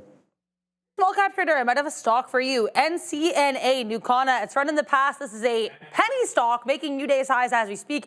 Could not find any news, but it has a healthy 57% short float. So massive short float here for penny stock runner NCNA. No economic data today at 9:45 or 10 a.m., guys. An extremely light day in that regard. So no economic data to worry about. Back to you. Well, there's QUBT, which is absolutely running like wildfire. Shout out to COSPI. Psyospi? Psyospi, yeah. Is it Psyospi? I have no idea. Well, it doesn't matter. You got yourself a running. You're 18% to the upside. Oh, we forgot about Palantir. I'm in IBIT and Robinhood now, and I went to type in Palantir, but we're going to move over to the hooded one. There goes because Amazon. Robinhood just broke out that top. So if it's not going to give me the dip into 72.5, we're continuing this to the upside. We're in IBIT and Amazon. Sorry, IBIT and Robinhood are the only two names, but I can tell you Webull, which was the other one of the crypto-related names, is not holding that volume-weighted average price. So, Webull's starting to come back in here, still up 4.5%. They did have a catalyst, but fading back in is Webull. So I'm going to stay away from that one, temporarily at least. All right, man, Amazon, your first It's not working. Dollar Club winner right there. Nice move there off the note. So just too bad that we got sort of, we lost our way there a little bit with Apple. We should have not even been in that name. But Marvell was a good one down there at 69 for those of you that were looking at that one. And if you join us on the show earlier, I mentioned if Marvell gets down to 69, and this is when we were talking about AMD and Nvidia, and I said, Marvell, I choose you. And we did that, and it's been a good trade there. Uber, we were able to get out of half of our Uber up here. I mean, it went to 90. We got a whole bunch out at VWAP, which was 80. We got a whole bunch out at the 200 period there as well. So we got some good dip buy opportunities. That's a mistake right there, actually.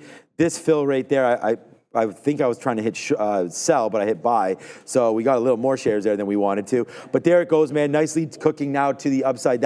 This one is a mistake right there, 87.70. So we'll wait to see if we get a drip down into 87.25, because that's what we had wrote down, 87, 87.50. So that's too bad. I really feel, oh my goodness, feel bad about Apple, because I thought that was a good chance there to make that going. Apple, Marvell, so on and so forth. Palantir clean break. That's what I was going to say about Palantir. Wasn't on the list, but for a downside, wow. I really love this name, man. Palantir is just has been so good. Oh, shoot. Yeah, there it goes, man. Upside. If you're going to say something, you have to stop eating first. Yeah. No, there's no direct story on Palantir, but CNBC had their disruptors list.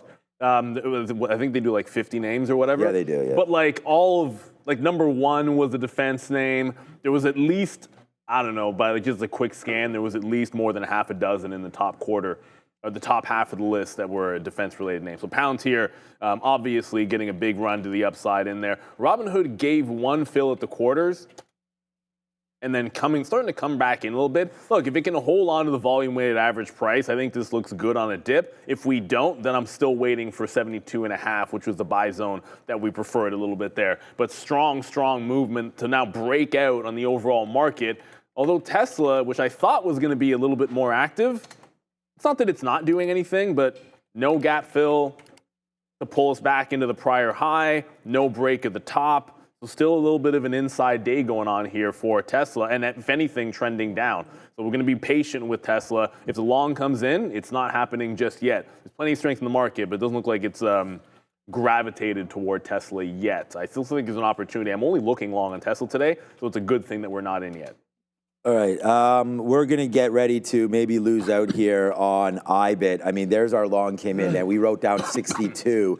So IBIT just comes in, man. We're long 62.05 as both of us have IBIT here. So let's see. Hopefully that one wants to move to the north side here. The market's I don't know. I'm not getting like a strong feeling, even though the market went up there off the open. I'm still not loving what I'm seeing right now. It feels heavier. Some of the names that we're in, like Uber doesn't really want to go. Some of the catalyst names just aren't really doing anything right now. Amazon was a big winner. I still have about a little less than a third of this trade on. But here we go. We are starting to lose a little bit. Now Apple probably, Apple's still not falling down again either. So, yeah, we're going to wait. There comes the market moving down. What's up, Dara? Now here in RX, Recursion Pharmaceuticals announcing a 20% workforce reduction. They have a 33.5% short float. We know this one can move. RX. Again, guys, no numbers this morning. Back to you.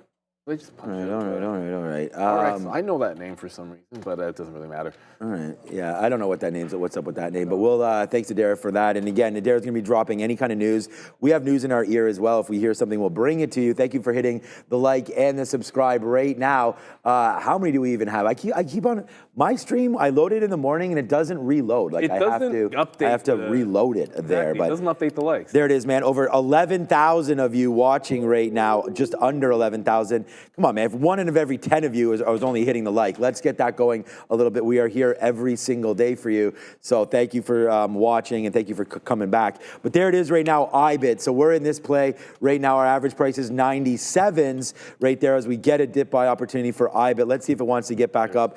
62.10 maybe for an area there if we were worried about it. That could be a spot where we start to get some more out of IBIT. But we average into that one, IBIT right now. So we're in it right at this price.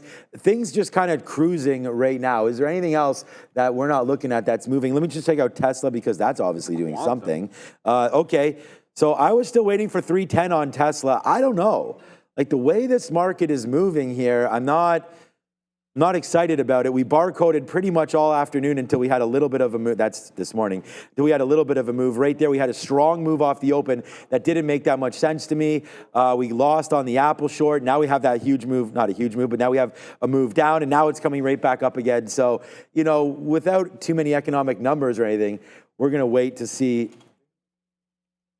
Oh, OpenAI taps Google, I just heard for something in my ear there. I'm going to restart. 177 Google. Wow, Google's having a nice move again here. What's going on with my chart here? Oh, all the way up here, it just gapped up there. 176 to 178.80 there for Google. So nice move higher now for GOOGLE. Google making moves. Well, they may be burning Waymos, but Google's certainly hot. Yeah, Google's trying to go higher here. So maybe there's a move there, 179 for Google. Wow, selling that name was wrong, but nice upside play there for GOOGLE. Now back into 178 again. So interesting right there. Google and OpenAI coming through. Now it just takes out 179. Okay, here we go. What's up, Adara? Here's the full story here. So Bloomberg reporting that OpenAI is trying to use Google here for a unprecedented cloud deal. That is despite their AI rivalry. So it looks like this is purely a cloud deal. Again, just being reported here by Bloomberg for OpenAI and Google. No confirmation, of course. Just be aware here, GOOGL popping up. Cloud deal on watch with OpenAI. Back to you. Okay, so Softy's moving to the downside. I mean, the market is starting to come back in here. Well, one thing is not like the others.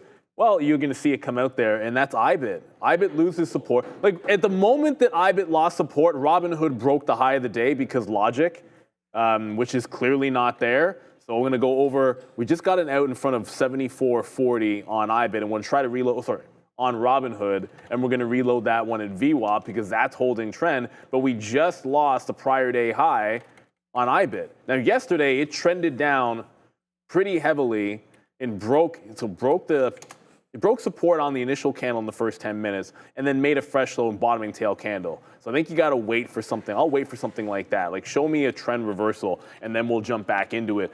Uber also came in. That filled in the gap into the prior close. It came all the way to VWAP and pulled back. So I reloaded it after it bounced off of VWAP long in here in front of the third on Uber. So that's looking okay. Robinhood's looking okay. The market's looking okay as well in terms of strength. I think we're in the right names, at least for now. And Apple. Yeah. That's the one. I mean, Apple, they'll slap the old Failer Rooney on that because it looks like it was the right idea to fade the pop. just not the best timing of it to take that opening rush to the short side of the trade, because now Apple's under VWAP and tanking. Not tanking, but heading back lower. So I think it was the right idea to look short. But at the end of the day, Apple will be an L. If it breaks 200 later, I'll probably take a 200 break at some point. Robinhood, that just got a nice little reload on VWAP. Let's see if we can't get something going into 74.20 again. All right, there we go, guys. We are now into Alphabet. This is a monster trade right now, man. We just bought that, man. Like I said, I'm going to be here to take these kind of plays. This is what we want to do, man. We want to play names that are moving around, that have some catalysts. We finally found one. And the rest, as they say, is history. Nice move there for Google. Now $1 in the money on that one, but we're starting to get out, right? We're not going to like rest on this. We're just going to wait to see what winds up happening. We're out of half, a little bit more than half of this trade. If you are interested in a prop firm, make sure you do scan that QR code right now. Level up your trading game with Prop XP, up to 1 to 200 level leverage and static drawdown. Scroll the site, pick your challenge at propxp.com. Trade directly on our platform. Sign up, try it for free, and start your trading journey. Enjoy rapid payouts with real human support. No bots. Rated 4.6 stars on Trustpilot. Trusted by traders worldwide. Right now, get 50% off your code with code TraderTV. Get that 50% off. Links in the description. Be a trader. Get funded. Join Prop XP. Visit propxp.com. I had to do that real quick because your boy right now is going, oh my God, oh my God, oh my God, because we got Google in the pocket right now. That's a good one right now. Multiples right now, Neil. We are going dollar club. Surfing right now on Google. There it goes, man. Traders got to trade. We sort of talked about that one, and there it is. We got to have some merch with that on it, Neil. There it goes, 179, 179.60. Boom goes the dynamite right there on that report that you heard live here out of my mouth, out of Adara's mouth, from my mouth to your ears. There it goes. It is a huge trade for Google right there, man. Brought everything back to life. It's Google. It's all good right now. So thank you to OpenAI and to Google and to Stories because we play those momentums, and there it goes, man. Nice upside play there for Google as it comes right back in again. So you just saw me. We had about a third left, or we said just a little bit under half. We got some more out up there, but here it comes right back in. So just be careful with everything. Take them out when you see profits. That's what we're talking about, and so far so good there on Google. Oh boy, that was a fun trade. Yeah, great trade, and you've got to take your profits. The only thing that's holding up at those highs that we're in right now, Uber is holding the higher lows as we speak, so I don't know if we're going to get a third salvo down here in front of 87, but it needs to break out the volume-weighted average price. That's not just anything. You want it breaking the afternoon highs. That's 87, 80 or so. Once you get through that, I think we're smooth sailing back into the upside. Just going to quickly throw the chips at you because Nvidia bounced off 142. Shout out to Go Bills. That was your level. If this can take VWAP, it's starting to look a little bit better for them. And AMD, well, AMD's the one, not Nvidia. It was true yesterday. It's true again today. AMD's breaking out in a big way a second time here today. So back through those highs.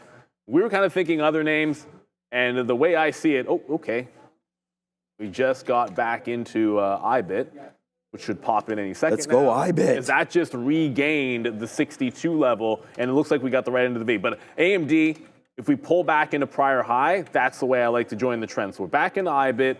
We're into Robinhood. Uber is still looking pretty solid. Tesla's a nothing burger for now because it's still trending down into the prior lows. So I want to be patient. Anywhere from 310 to 306, I'm willing to take a mean reversion here on Tesla. You only need one shot at this bad boy. They started to slow down the selling, but the buyers are still not winning on it yet. Guys, we are 5 for 5. We have 5 positions on right now, and they're all just like cruising right here. So there we go, man. Uber, mate, right? Great in. What? Oh, man, we're waiting at 87.25. That's hilarious that we just missed a monster trade on Uber if we got that fill, but we missed it. That's too bad. Marvell's winning, but it's not doing too much. We're already out of half of Marvell. IBIT, let's go on IBIT. Again, Neil and I trade this a little bit different, but we're both into IBIT again. I'm still in it. There it goes, IBIT. Nice move, right back up to VWAP. I think this is worth getting something out right now. So, hey, man, we were here yesterday doing similar stuff to this. We're here again, doing it again here today for you. So again, hit the like, hit the subscribe. 50 cents in the money as well for Amazon. So these are the trades we've had so far. Apple, I mean, in and out of that one early, no good. Amazon, boom, goes the dynamite on that one, man, dollars. This is still $1. Google, IBIT, boom, this could be a good one, man, IBIT. Marvell, 25 cents in the money. Uber, 40 cents in the money. So it's Amazon, Google, IBIT, Marvell, Uber, that's 5. 5 for 6 today so far, and big winners. It's not like we're just hanging around here. This is Google right now in the money, now $1 and change. We just got some more IBIT out though at 10s right now at VWAP. So these are all printing out pretty good right there so far. And I'm just going to watch out for Google, man. Let's just let this thing continue to go. I'm at 179.40. Those are the highs that we had gotten before. We're taking a little bit more out here because we just dipped down into 178. Was unsure of what was going on there. So we covered a little bit more at 178.50s, things like that. But there goes IBIT, there goes Google, and there goes IBIT, and there goes Amazon, and there goes Uber and Marvell. So far, so good here today. Highest day on Apple just now. Yeah, Apple's Good thing we got away nuts, from that one because that has just gone absolutely ham to the upside. So we got to stay away from it, at least for now. If you're looking long, congratulations on it. We were looking short, so it's a good thing we're not in it. Tesla just broke the trend heavily and is trying to get through the volume weighted average price. The problem with a trend line break is sometimes you're put to test with a big break that you cannot get the prior bar breakout because it just happens so quickly and so big to the upside. But if we can get any kind of a dip, now I'm looking at 312 to be able to get back in. We're going to buy the dip on. If we get another shot at that low on IBIT, we'll go back over to it. But Tesla, I don't want it to get too far out of the pocket here. First available dip back into that break we're going to take on TSLA. Only looking longs. And finally, the buyers are starting to win here on Tesla. Adair, I believe the call was for.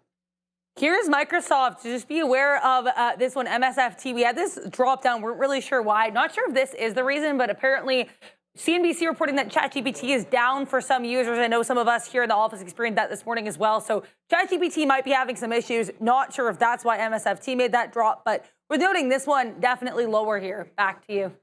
Here comes Amazon. We're not going to be in this for too long, man. If it breaks this 216, we'll give it a couple pennies under that, and then we'll work with it. But right now, we are longer. 216.15 right now. Yeah. I don't know. I just went back to flat for us. But this market's going to need to bounce off this 50-period moving average for Amazon to work. So came in fine. We've taken profit on it. We're relatively light on it. So that's why my reloaded price is right here at 216.15. I mean, this is what we reloaded it at. And so, yeah, good price. Let's wait to see what now happens with Amazon. I mean, obviously, we're hoping higher. But the market has been really wishy-washy here today. So not really clear direction anyways. And Amazon looks like it wants to lose 216, I mean, it might be one of the weaker ones out of them all as some of the Mag 7 names really pulling back in. We talked about Meta, Microsoft a little bit. Apple was weak. Well, Apple was strong, but we were looking weak on Apple. And then Google kind of helped the whole story out. And I just wonder if Amazon and Microsoft, some of these names being affected now, because if OpenAI, I guess, again, Neil and I were talking a little bit about the story there. If OpenAI was targeted Google for some of their computing power, I guess. That means not Amazon with AWS potentially, and not Microsoft. So as some of these names come back in, it makes sense. So again, this is what the whole point of the note is, right? Sometimes the stories change. Like, this is a brand new situation here. So we're not going to hold on to this Amazon and be like, we love this 216 level. Things have changed, right? So the market is a fluid situation. So we're going to have to wait to see if there's anything going on there. We did peg really the right name here with Google and made back part of our losses there on Apple back. Well, this still is position pending, but so far so good there. Marvell dripping now. I don't know. I thought, where's my stop on Marvell? Oh, we got pretty light on it. We were going to give this, I guess, about 50 cents because that was the amount that we took there. So let's give this one about 50 cents, 68.50 there for Marvell as the whole kind of space is falling in right now. Really, we just need Amazon to go because Google is going and Marvell's a light position. I think the futures might be part of the problem right now. Yeah, I'd say so. So like, if you look at the Nasdaq, it's kind of a head and shoulders. I mean, Hood's trying to bounce back here. IBIT's trying to bounce. Uber is maybe headed back into the lows, but you have essentially on a 15-minute. You got a false breakout, and now we could be putting a topping tail candle in here. So I think that's what the concern might be. It looks like Apple just went to 203 again, and I'm not shorting it at that 203 level, and it just gave it to you one more time. The hooded one, let's talk about the things we're in. Robinhood just bounced off of, call it the afternoon, I don't know, the post-market consolidation level. There you go. Which was 73, so it just bounced off that again. I'm going to get another leg out in front of the volume-weighted average price because we just spiked up, and if you can't break VWAP, then if I was looking short on this stock, I'd be shorting it at VWAP, but I'm not, so I'm going to take some out there in front of the volume-weighted average price. Uber is holding up the nicest. Why did Amazon sell there? As it dipped only once into that bottom, and now it's holding on to VWAP. So I think Uber is looking like a nice little hold trade. That one kind of rocketing up there. iBit took the L. That'll be... Because I got lucky on Apple in terms of getting some out instantly on that short, and then it ran my stop. My red stock will be iBit, but it's now trying to break through VWAP. So now you're seeing a little bit of strength come into these crypto names. I want Webull to go as well, but I'm stuck with not stuck with. I'm trading Robinhood today because that was the front of the mind. But Webull, I like it. I did buy Webull on my personal account, which is kind of hilarious because I actually think Robinhood's a better company. But Webull was just at that $10 level, which is, it is what you were talking about. They always buy it. If you like it, you should just buy it. Well, yeah, I did like Webull in front of 10, but the irony of owning Webull and not Robinhood is not lost on me because you'll hear me talk more positively about Hood. Okay, so I bought, actually I just tweeted, I don't even know what Robinhood, what Webull is at right now, but I just tweeted this out right there. This was 22 minutes ago. We bought it at $11 off the open. So I dipped by, I put my bid in there as soon as we got that news. We want to be in Webull, so we're in it now, right there on the long-term account. So we're in at $11 on a pretty strong position. So we'll wait to see what winds up happening. We did take that all of a sudden, so my Amazon trade came in, it got flattened for some reason there. I think we got a bad tick there. But anyways, we are also we're in Amazon again. But that's why my price has changed. I'll discuss that in a minute because this is a new position right here and it's Tesla and it's not doing really anything right now other than concerning me just a little bit because now it looks like we want to break through 315 off of buying that 316.50 break. So possible dip buy opportunities in Tesla, but we got to watch out here for a break lower. I was trying to find out where VWAP is exactly. That's 314. I mean, I guess we can wait for a 314 break, but we don't really want that to get into our positions there again. But here comes a nice move higher now as we just bounce off a 315 there. I think we'll take something out here as we rip back up. Okay, so again, I'm just trying to limit some of the damage here because it doesn't look like it wanted to go off that high and I don't want to be stuck at the high. So we just took some out there, about 20% out at 16s, still dripping down here for Tesla. So not a great move there. And then before we go over to Adara, we do have Amazon. There was something that got me out there instantly on our 216.15 fill, and then we just punched right back in. So that's the thing there as we go back into the 40s. If you guys were wondering like why the prices changed, it wasn't. I guess it was a keystroke error, but I think just one of my flattened keys punched me out there for some reason. It's almost like the minute I got into Amazon, the minute I got into Google, Tesla. Yeah, Tesla, Amazon, Google. Something happened with that Amazon trade, but here comes Tesla right back up to the upside. We're taking a little bit out of this play now as we're bouncing around. Okay, here we go. So let's see what happens with Tesla. Hopefully it's a hell of a lot higher when we come back to you, but right now it's happening now, and there's a lot of happening now in this market with Adara. Indeed, a lot is happening, especially if you're a small cap. But here's the market. This S&P, or sorry, not a small cap, a mega cap or a Meg 7 name here. S&P 500 on the 15-minute making higher lows, higher highs. Nice little uptrend off of these pre-market lows from the morning. Nasdaq looking pretty similar here. Nice, steady climb. They're both, I guess, high day for both of these is near yesterday's high. So still fairly range bound. Let's take a look here, at Google, GOOGL. OpenAI, as reported by Reuters, trying to get involved here with Google in a cloud deal despite their AI rivalry. Here's Meta. Speaking of AI, apparently Mark Zuckerberg, according to Bloomberg, trying to form an artificial general intelligence team that he's hand selecting. Last but not least, Apple bouncing nicely here off of some weakness on WWDC. That keynote not very well received. Back to you.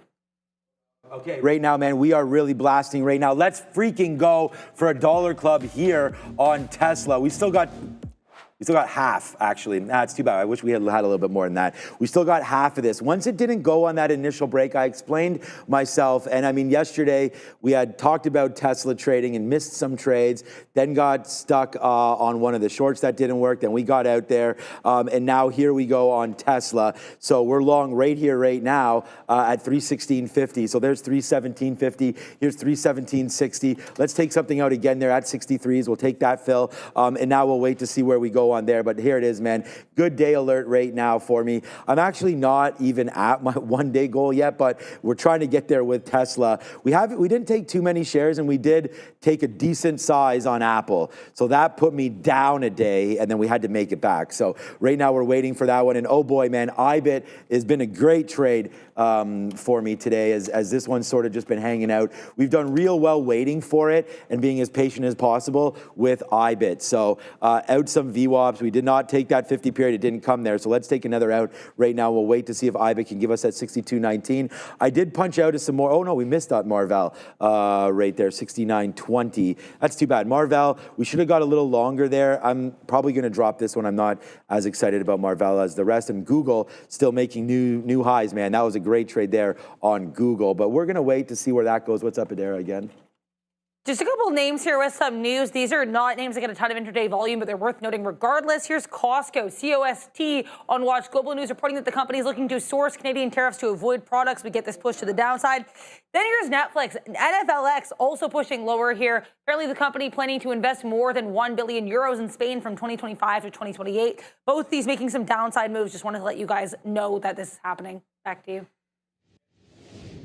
Move on Uber as well. It just kicked back into the prior day close, so we took another leg back into it. It bounced off 87.20. We're in Uber too. Grabbed some back as it tried to hold. No, it's headed right back in here. So it was trying to get back into 87.5 a second ago, and now you're seeing pull back. I think this one might lose the bid, unfortunately. Robinhood's looking okay. We might get another salvo off of the volume weighted average price. I'm still looking, you know what? Not yet.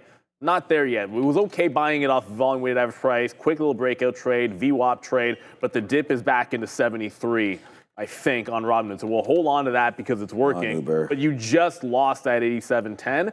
I still like it too, right about here, like 87, and even another shot at 86.7. But I think you need a trend break here. Oh, thank you so much, Randy. I appreciate it. So I'm going to take what? Oh, whatever. It's. Okay. We both got some lemon teas over here. I hear Neil, hacking up just, over here. It's making me nervous, my guy. I'm fine. It's fine. It's fine.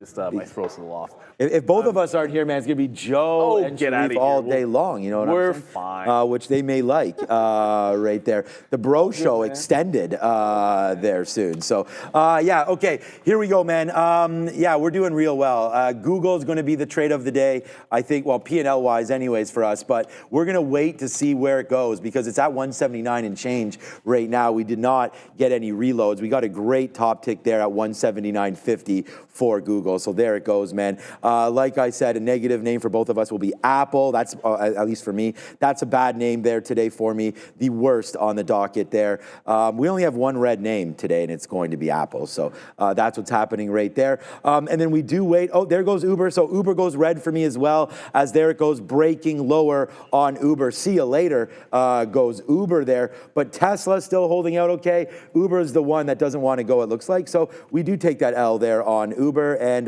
now we have two L's today. Like I said, man, it hasn't been the craziest of days waiting for opportunities. But I think Tesla should be something there. Bye-bye Uber. IBIT's been good. We were able to get something out at the top side of IBIT. That's going to be a well-profitable name for us as we get some more out on VWAP right there. And then, Rocket Lab. And the problem is, guys, I haven't been able to focus too much on the chat, and I apologize for that. I have 5 big positions trying to make some cash here. So I'll try to look at the chat in a minute, but there goes Rocket Labs to the downside as well. So I'm just trying to focus on the positions that I have, and right now this is looking like it wants to turn around as well. A lot of these bigger mag names, like we have Amazon came back in a little bit here. All except Apple. Here comes Tesla. Yeah, and that's what I'm saying. Like sometimes it's like the opposite. Like yesterday we were thinking short Tesla, blasted higher. Today we're thinking short Apple, blasted higher. So yeah, man, not participating the greatest here. But Tesla breaking through 316 now. We're gonna have to watch out. I don't think we want to get too much I'm still waiting for VWAP, which Yeah, that's hasn't happened on it. 315 right now. For Tesla. I have VWAP at, 315, lower than that. 314 and a half. Yeah, that's right. As I look up, but look at Apple. It's now breaking out the high. So if I'm trying to be patient with it, you can now, it's past 10 o'clock, so connect the dots. When I say connect the dots, I'm really just connecting the trend line up here. Yeah, Apple's going to have to break a trend line if I'm going to go short this thing again. So super strong to the upside. This is why you watch the market recap show about names like ASTS and Rocket Labs. We did mention these could be nice sympathy. If you're looking long on Tesla, the short on these are absolutely gorgeous, but I'm not chasing it down here. That makes no sense. So adjusting the plan of action on Apple to try to be more patient if we short it again. VWAP on Tesla, it doesn't even seem to want it. There was a held bid at 315 very quickly. Maybe it'll do that again, and we can just sit right in front of the 315 level. And that'd be 315, not 135. You got to make sure you type it in there correctly. And yes, ASTS, right. That's another name that is catching a little bit of a selling wave on that upward move in the reconciliation between the president and Elon.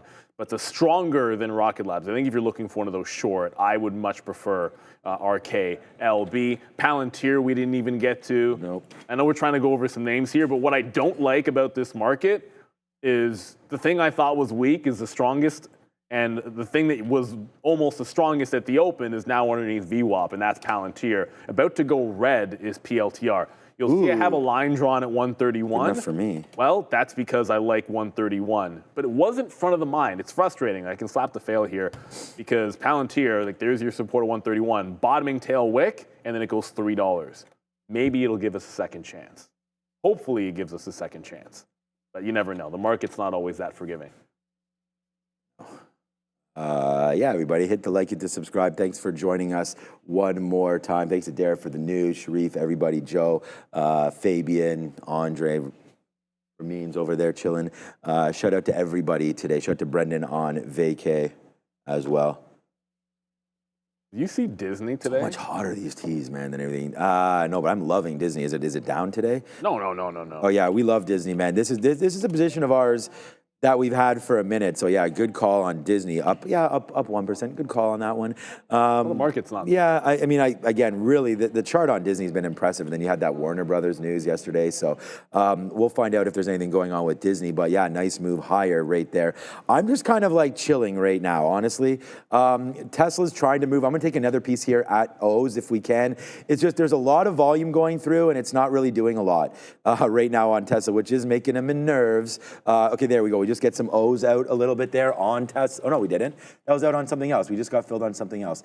Oh, AM is, okay, there we go. We get the Tesla there. See, this is what I'm talking about. All of these fills now coming in, and I'm not even paying attention. We are long. This is the problem, man. This is why I can't watch the chat, guys, right now. It's not about like not trying to get new names. I have 5 names on right now: Amazon, Google, iBit, Marvell, Tesla. They're all on. So I mean, you know, I got to be very, very careful with what we're doing. I lose my day in 5 seconds. So just be careful. I'm gonna get some more out there. Tesla just dipped into 316 again. We just got a 317 fill. I'll take a 316.60 fill here again. It's just getting lighter in this position. I only have 1/3 left. Doesn't look like it wants to go, man. I mean, ever since we punched in, we got some high ticks, which were great at 3.7. We got the dollar there, 317.40 actually. So we do have almost a dollar. We did have that, and now we just keep on fading off of this 317, 317.20 area. So, but again, it just looks the same for everybody. Shorts and longs can win. Whether or not you're shorting up here or longing down into this area, it's just right now trying to figure itself out. I'm not hearing anything in my ear. Obviously, we've got Adara here, so if anything pops, we have her. But right now, there's a pop right now, and your boy's in this one as well. This is the thing, like, have those losing trades, but make it back on winning trades. You got to have different opportunities. I know that sounds ridiculous, but like if you just sit there and only stare at Apple all day, then yeah, you know, this is what happens. You sort of get like, I probably would have shorted again once I saw this falling back down. But right there, Apple takes out highs one more time 5 minutes ago, new highs on Apple, and then boom, down $1. So it's just kind of like, you know, some of these stocks here aren't, yeah, I know. See, there's pitch bulls shorting Tesla. Yeah, that's probably fine. I don't, I'm just going to wait for 315 to come in, right? If it does, then we'll get out. We're getting lighter and lighter on it right now, and it does look like it wants to fade out. So, yeah, not great action here for sure. First one to admit Finally, iBit. IBIT's been great. Look, the Nasdaq's going to break the high. Well, okay, the Nasdaq is trying to break the highs, and while it does so, IBIT's trying to get back into VWAP. For me, I got stopped out right at pre-market. It's not the pre-market lows, that's irrelevant. Right at prior day resistance and right around that close price. It did a couple of more dips to be able to get you underneath that 62 into the high. This one needs to crack. If you can't crack VWAP now, then you're never cracking it here on this kind of strength. It just feels like it should have already gone. Robinhood, I'm looking 75s at this point. The hooded one, Google. all-time Holy highs are, shit. well, the highs, not all-time highs. The highs are 77.5, but 75 was that Friday close dip area. So I'm looking for the out in front of 75. We're going to buy dips back into VWAP. This one has been pretty clean so far on Hood, only up 1%, but absolutely flying. And now IBIT is really starting to go. If Tesla dips into VWAP, I'm still looking for that VWAP dip buy. But it's just IBIT and Robinhood that I'm in right now. And we're going to see if we can't ride this one to 75. Even. Nice clean bounce off VWAP. I thought maybe we'd get that low again here on Hood, but that's okay. We'll see if we can't grab $1.50 on that as the ultimate target for Hood. Martin, I haven't even looked at CoreWeave today. Haven't even looked at Circle today. Sometimes that's how it is. CoreWeave catching a bit of a bid. I feel like CoreWeave's on the other side right now. Like I'm favoring shorts off the high in this stock. Yeah, I don't see any reason why not. Like you just can't seem to bust through and hold above 160 for very long. So I think CoreWeave might be on the other side of the A, not the V.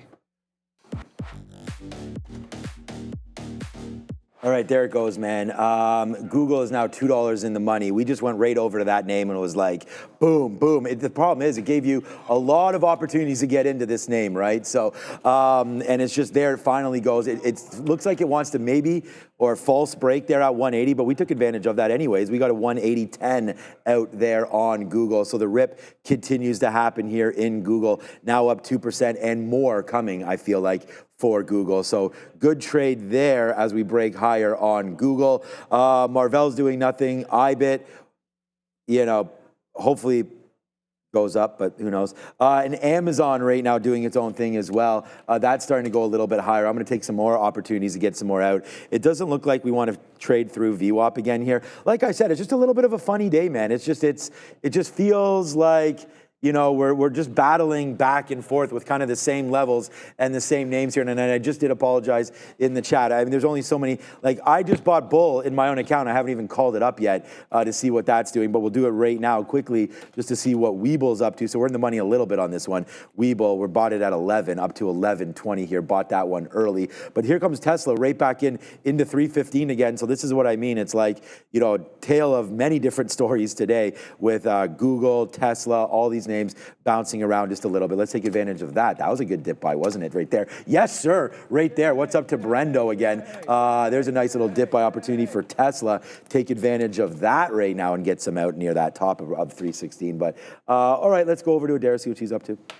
The show is brought to you by Easy Trading Computers. Traders, are you ready to fully optimize the computer you use for trading every day? Well, Easy Trading Computers and Trader TV have teamed up to bring you an exclusive sale on the world's most powerful AI-ready computers for trading. This limited-time desktop and laptop sale includes exclusive performance upgrades, bonus gear, and 0% financing. And it's only for Trader TV viewers. Scan the QR code, enter your email, and unlock access before it's gone. This exclusive sale is ending June 12th at 5 p.m. Eastern. So scan that QR code or click the link in the description box. Back to you. Go Tesla, go Tesla. Apple is relentless. It was just about to break the trend to the downside. I'm like, oh, look at it. It's breaking downward trend and new high of the day already. So forget about that one. Forget about the short on that one. Tesla did pull back into 315. It is still trying to break out the pre-market highs, which is almost to the penny. It held that pre-market high 317.75. I think it's a dip and rip into that level, at least until proven otherwise. For Tesla. Super strong day today. There hasn't been a red candle in the ES or the Nasdaq. It just doesn't, it hasn't felt that clean, but the market's telling you your longs are good right now. So I think you want to stay the course. Anything that's holding on to trend to the long side, I think you want to stick with it because there hasn't been anything telling you otherwise. So Tesla's in that category. I hate to say it, but Apple's in that category too, even though I'm not really on board with the Apple long. It still looks like it's been a good one for everybody out there. And Weeble, Whoops, that's Blue Ocean, which is a fantastic overnight market, everybody, that we have here at Real Trading. But Webull's holding on to VWAP as well. I'm just deciding to trade Robinhood instead of Bull, but I think you're getting a lot of the same look back in on either one of those crypto-related names. But dip buys in the hood back into 73. We've been able to, at best, get 74.4. As long as we hold on to 73, I think we're okay, but we're starting to come back in to that level. And Vin just asked about AMD. I haven't really been paying enough attention to the chips today. We said we'd be looking at crypto names and Tesla much more than we would at the chip names. We'll do some work on it. But I guess if we had just gone back to the well with AMD, it's the same thing. Trend to the upside's unabated. The stock is in the midst of a breakout. Next stop, I think, is a 125 and the 200-period moving average here on the daily. I like it, but we're not in it to the long side. That's all I can say. It was a great one yesterday. Today, I guess we just thought other things would be better. Yeah, I can admit, probably should have prioritized this a bit more. Yeah, yesterday's number one stock 200 times over was AMD. Easy today. Yeah, today. Well, it was easy yesterday and maybe even easier today, but I have not looked. All right, so, you know, we got some good plays there on Amazon. All right, let me look at the chat now because we do have, again, I already have the plan of action for Tesla, man. We just got a 316.30 fill there as well. So we took some out as we go upside, and then we take out some more there at 316.40s. Wait to see if that here comes in again. We're going to drop this off if it breaks through 314.50 or so is going to be my stop here on Tesla if we do break down in. I'm going to try again at 315 flat. We are going to be red on Tesla. I mean, if this thing breaks lower, and we're going to be red on that one. It's a good thing that we have some good positive names though for you so far today. Although Marvell's not doing too much, it's a positive name. IBIT's a positive name for me. Google's big one, that's for sure. As we just got some 180. So first of all, on Google right now, less than 10% left on Google. So this is why I'm trying to distracting here for myself. And then Amazon as well. We're still in about 30% of Amazon. So let's get a little more out here as we continue to go a little higher here on AMZN around VWAP. Some really good dip buy opportunities. And again, this is probably, the best sticky note name, and we can look again, but right there, we did have Tesla as a 310 dip buy or the 318 break long. We didn't get either one of those actually today yet. So we took that pre-market high, and that's kind of what's got me involved right now. But there's our second trade of the day, Amazon 216 long. That has given you multiple opportunities to go. Uber was wrong. I'll show you that right now. It's at $86. We'll do that in a minute. We're waiting for Palantir to get to 129, and then the IBIT 62 long was cash. So yeah, man, so far so good. We still are in some IBIT as that's falling back in right now, so that's not great. And then Tesla is right at a flat level for me as well here. So kind of uneventful, to be honest with you here this morning, although I have 5 positions. We're just waiting for something to actually go. Right now, Nike apparently on the chat. Let me check out that just quickly, NKE. I actually typed in $ Nike there. That's not going to work unless you're on Twitter.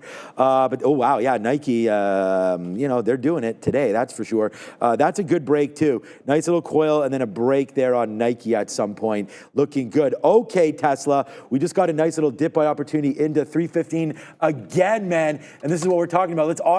I had to offer that out. We are now hella positive now on Tesla, but again, position pending because who knows? There's another 315 buy. Yes, sir. All right, good opportunity there for Tesla. So yeah, we're going to empty out that clip in and around 316, man, time after time on that one. Is that? That's not Cyndi Lauper. Okay, I was going to say Cyndi Lauper. Time after time. And time after time, we put these trades on. And time after time, we throw back over to Adara. Do we though? Yeah.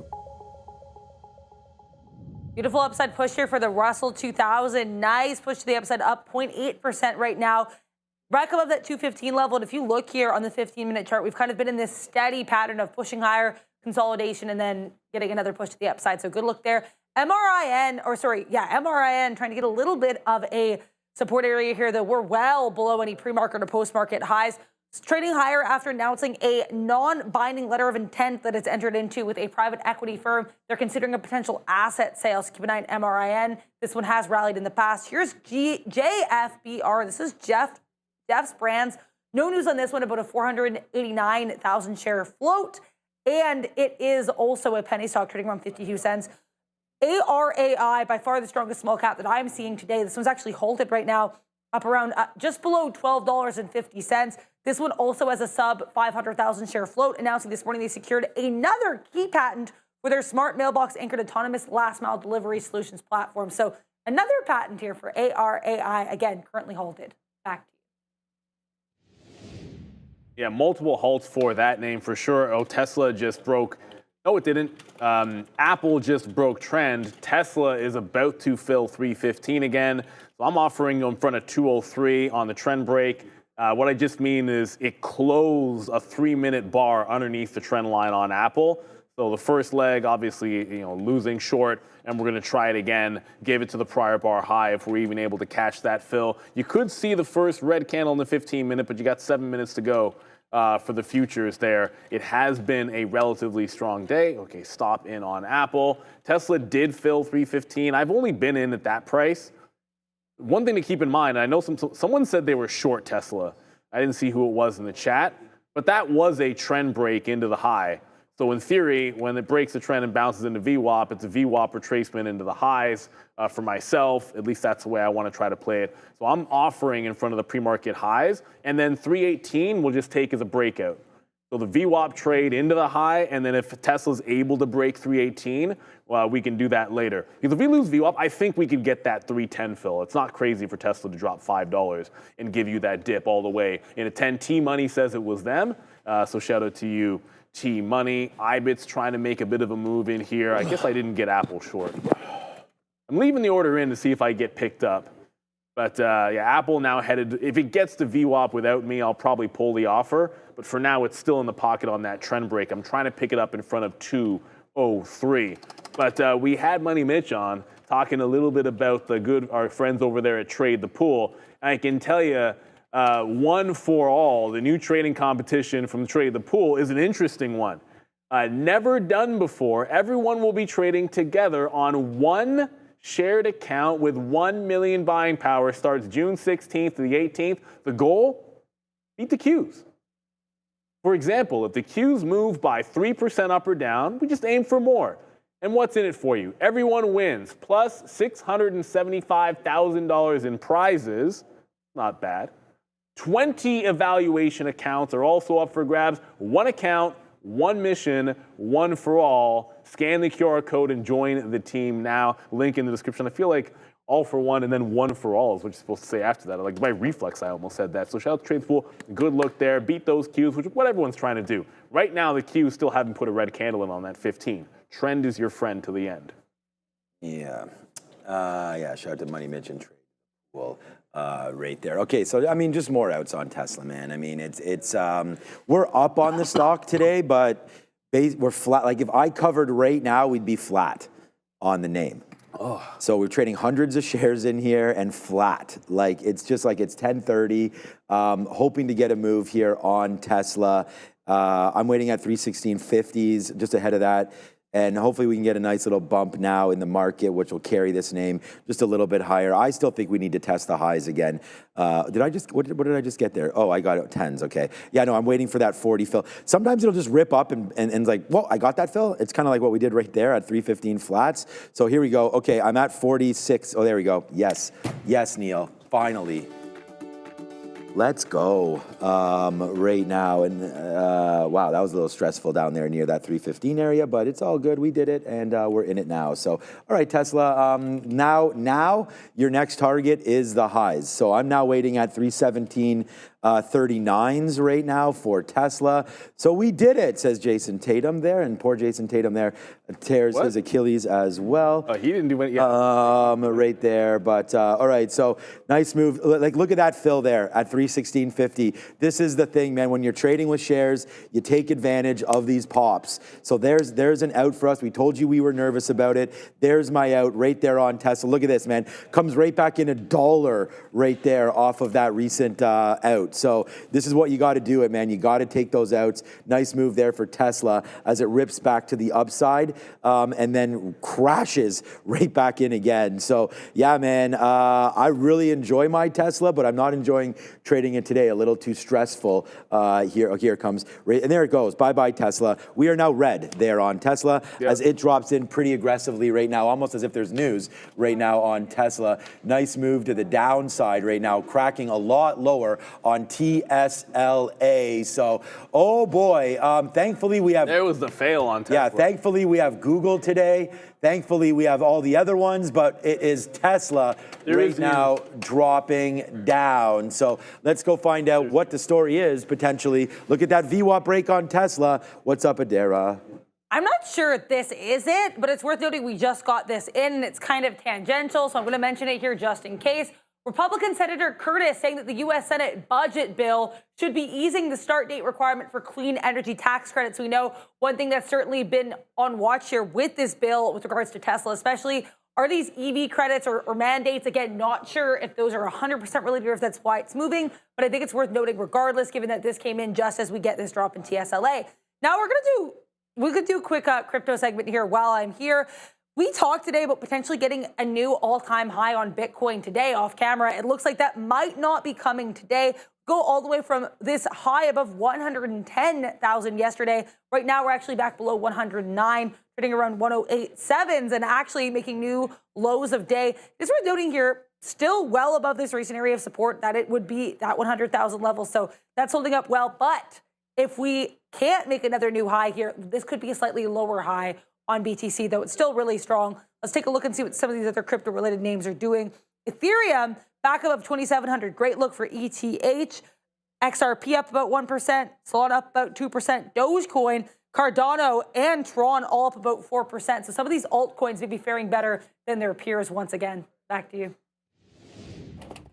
I can tell you my VWAP stop on Tesla, either I didn't have it in or it didn't fill. I had to punch out of that one manually. We wanted a VWAP stop, but that's what happens, man. We say always trade with stops, but I keystroked it. I'm going to guess keystroke, but I'll look back and go through the log. I'm guessing it didn't even fire, and then I had to punch out of that one manually. But that should have been a 50-cent stop on it, less because I was right in front of that 315 level. Apple just pulled right back in there just very quickly. The strongest stock in the market.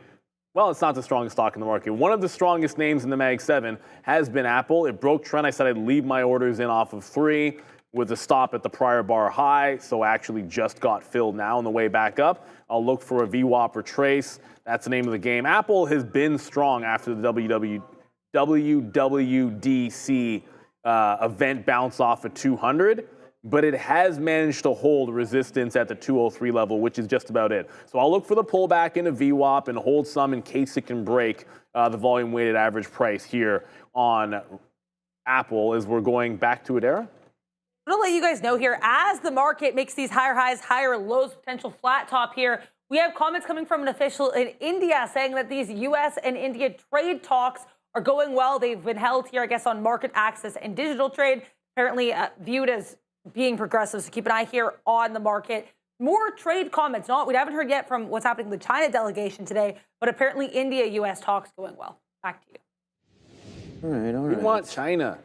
Although realistically, when you think from a logical standpoint, do you think you're going to make a deal with your enemies before you make a deal with your friends? He has no friends nor enemies. No, I mean the U.S. The U.S. No, I know, but that's what I'm saying. Allies. I don't think wouldn't it be easier to make a deal with Canada or the EU, in theory, than with China? I have a feeling We've got nothing. Yeah, either of those. I have a feeling Carney's too smart for President Trump, to be honest with you. So I think we're going to have to let that one settle down just a little bit. I'm worried about this. We'll get there. The tax bill, there's a provision in the tax bill which is not good for foreign investing. Okay, right now we are back in to $1 winner now plus on Tesla. Let's just make it back. Let's just make it back. on Tesla as it drops down on us right there again. And I mean, I don't know, again, for you, but for me, Tesla right there, we will lose. And we always talk about making sure that your losers are very similar to your winners or vice versa. You always want to have higher winners than losers. But right now, if I were to flatten out this trade for me right now on Tesla, we would have lost about half of what we made on Google. So I think that that's always important to talk about because that's what it is, right? No matter the trades that you have, if you're losing more, like significantly more on your losing trades than you are on your winning trades, this is something that I've changed dramatically over the last little while. I don't want to be in names. I want to get out. Because we have winners, no problem. It's how do you manage your losers? So that's what I'm doing right now, and I think we did a great job doing that with Tesla.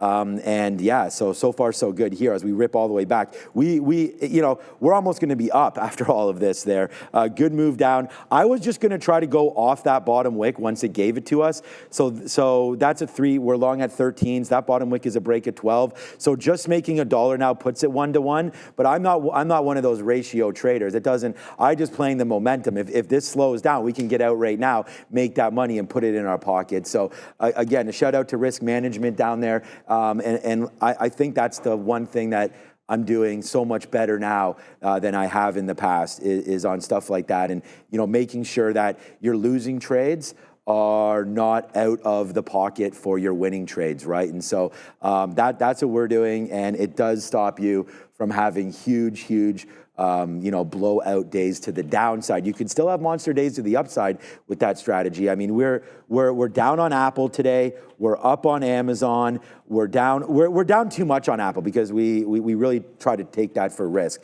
Google as well, a good trade there. This is gonna be my #1 trade. And then IBIT actually came out right there, but we're flat on IBIT today. Marvell, we're up on it, but it's really done nothing. Tesla, well, that story's still there. And then look at Uber. You want to talk about risk management right there. I mean, Uber is bleeding. Yeah, Uber's getting crushed right now to the downside. So, wrong call alert on that one. And I was just saying earlier, like, yeah, maybe we can get out of some Uber if we get to $90 or so today. Yeah, that didn't happen right there as well. I really like Uber, but honestly, man, trading Tesla is so much more fun. There's Tesla right back up to VWAP at $1.50 now on the Tesla trade, but Uber was a crappy trade. Well, you know what? I think Uber was just maybe underestimated how much the rotation away from the Tesla winners, like the stocks that were winning on the feud, would rotate to the downside here. So obviously, the minute you get out of it, it's like the greatest short ever. That's just how it plays sometimes. I'm going to have a purple on my Tesla chart, but it's not because I'm short the stocks. I'm just going to get that out of the way. I am not short Tesla. Go Tesla. I am not shorted Tesla, but I had a stop. In my mind, I had a stop. Might have had it missed, either mispriced, whatever it happens to be. But I think, like Sean likes to say, try to keep your winners bigger than your losers. I always try to say, keep apples to apples and oranges to orange. So for myself, I wasn't taking profit on Tesla until it was bouncing $1. And then I was holding higher. That's why I didn't want to be losing $2. You could lose $2 on Tesla, but my intention was not to lose $2 on Tesla. My stop was underneath 50 cents. But that's a keystroke error. Apple looks like it does want to try to run the prior bar high again, so we'll jump out of that one. Took our second shot at it, only at the 03 level. Want to make sure we're trading it only at the price that we want to, as the market is still just very slowly trying to grind higher. Like super slowly trying to grind higher. Dr. J says Intel program buying. Apologies for not looking at the chips too much today. And it obviously has turned into a mistake because Intel, look at this thing. I agree. I think it's program buying. AMD, which was a good long, is not as good, but that's at the high of the day as well. ARM, which was ridiculously strong yesterday. That was up 5 points. It's strong, but not nearly as strong as some of the other chip names. Yeah, the chips are definitely front of the mind yesterday, but not today, and that's going to be a certain fail. Sometimes I say that the easiest trades you have the day before, a lot of times you don't want to be avoiding them if they set up the next day. So I think when you think along those terms, I don't want to spoil the lesson of the day. It's always something that the market taught me today. A, make sure your stops are right. But B, if you made money on a long and there's a continuation play, look for the continuation. Because that's pretty clean there on AMD. Stair step to the upside. Guys, $5 in the money now on the account. So there we go, man. Congratulations to everybody who's been trading today, especially this Google trade and this Tesla reloaded. We're getting some out here at $3.15. That's $2. We are now more than half out of our reload there. And then Google, just look at that, man. 181.50. Oh, sorry, 180.50 on its way up to 181. We'll take another out right there on Google as we're trying to hold out. What's up to everybody in the chat, man? Maybe we'll do a roll call right after this. So get ready for a roll call. I want to see who's in this chat. All right, e-signal right now. Traders, listen up. It's your first month free. That's right. We're waiving fees. Trade smarter, not harder. Upgrade your platform to e-signal. Everything infinite data, instant trading, lightning fast market insights, game-changing charts. Predict this all with backtesting, reliable, real-time data. Global markets at your fingertips, all in one platform. Don't miss out. Grab your first month free right there with e-signal, brought to you by tradertv.live. You only get the first month free if you do scan that QR code. So I would think you should do that ASAP. Grab that before that promotion runs out. I have no idea how long it is. But let's just wave away. What's up, Tia? Let's just do a quick little roll call right here, right now, because I want to see who's available in the chat. I mean, we have over, well, let's check to see who's watching right now. First of all, in this, load, not loading. 1.6K likes right there. And how many people watching load? 9,300. So not too many watching right now, but let's get those likes going right now. Oh gosh, here we go, man. What's up to Big Worm? We just saw right there. Jarhead's in here. Aura Alpha's in here. Professional Love. Brad Adams. What's up, Brad? Andrew Chow. Britt is here. Holly's here. Jim, what's up? James Foster. Yo, T-Money. Yo, Skull. What's up, Gwarwev? Your Brash Bros are coming soon, my guy. What's up to Ryan? What's up, Sid? What's up, my wife? What's up, my wife? There it is. Thank you so much for that orzo and chicken dish last night. You are absolutely kicking it. It is a chicken dinner winner last night in the Katina household. I love you. I could not do any of this without you, my wife. She has raised, our 3 kids the best. I could not replace her at all. She gives me the confidence to be here and to put on these trades for you every single day. Thank you so much, Marisa. I love you so much. What's up, Maxine? What's up, Jesse? What's up, Hojo? Tyler, Justice, Jersey Shore. Jack is here as well. Hey, man, Monkey See, Monkey Do right there. What's up to Da Hood is in the building as well. A friend from Israel there as well. What's up to that? Guzman is here. Bag Holder Trading. If I see any other flags and I know what it is, I'll try to call it out for you as well. Gary, everybody's stock market professor. Hi, y'all. That's it for me. But again, thank you so much again for watching the show and keep on supporting it, man. Bigger and better things coming, including all 4 of us, trading at once. I can't wait to be beside Mini-Me. We'll have Sharif on this as well. You'll hear Neil talk about what he's doing, and then we'll hear some trades from all of us coming up very, very soon. So there it is, man. There goes Google right now, up to 181, man.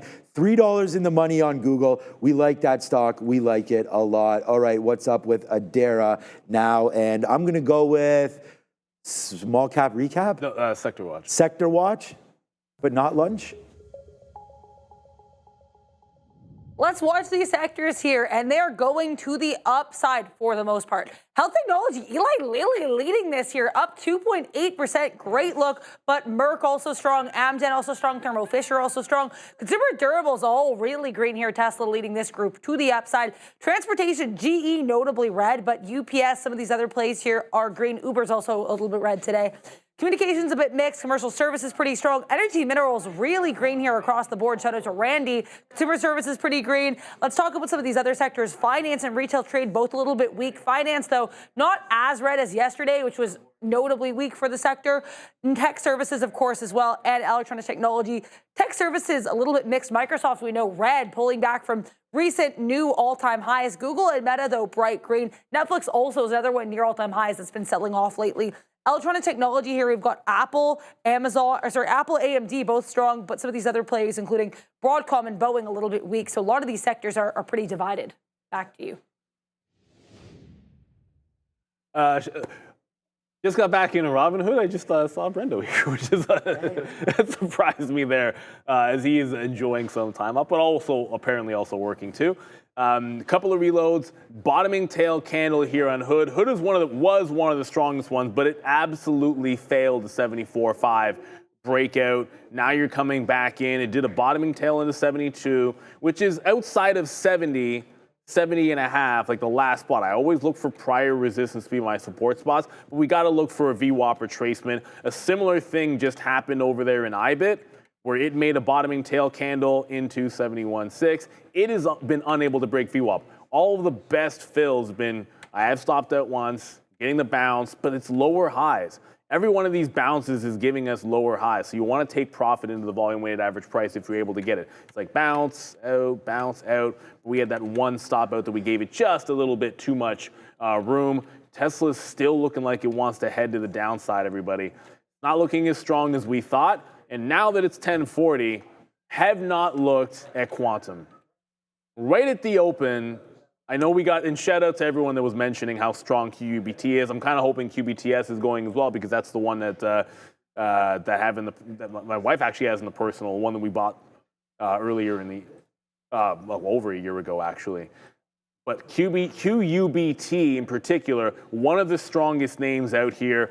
This is, it's not a blue sky setup, but it's adjacent to a blue sky setup, at least for the next couple of dollars. Getting into 19 and a half, I think you might run into resistance on QUBT.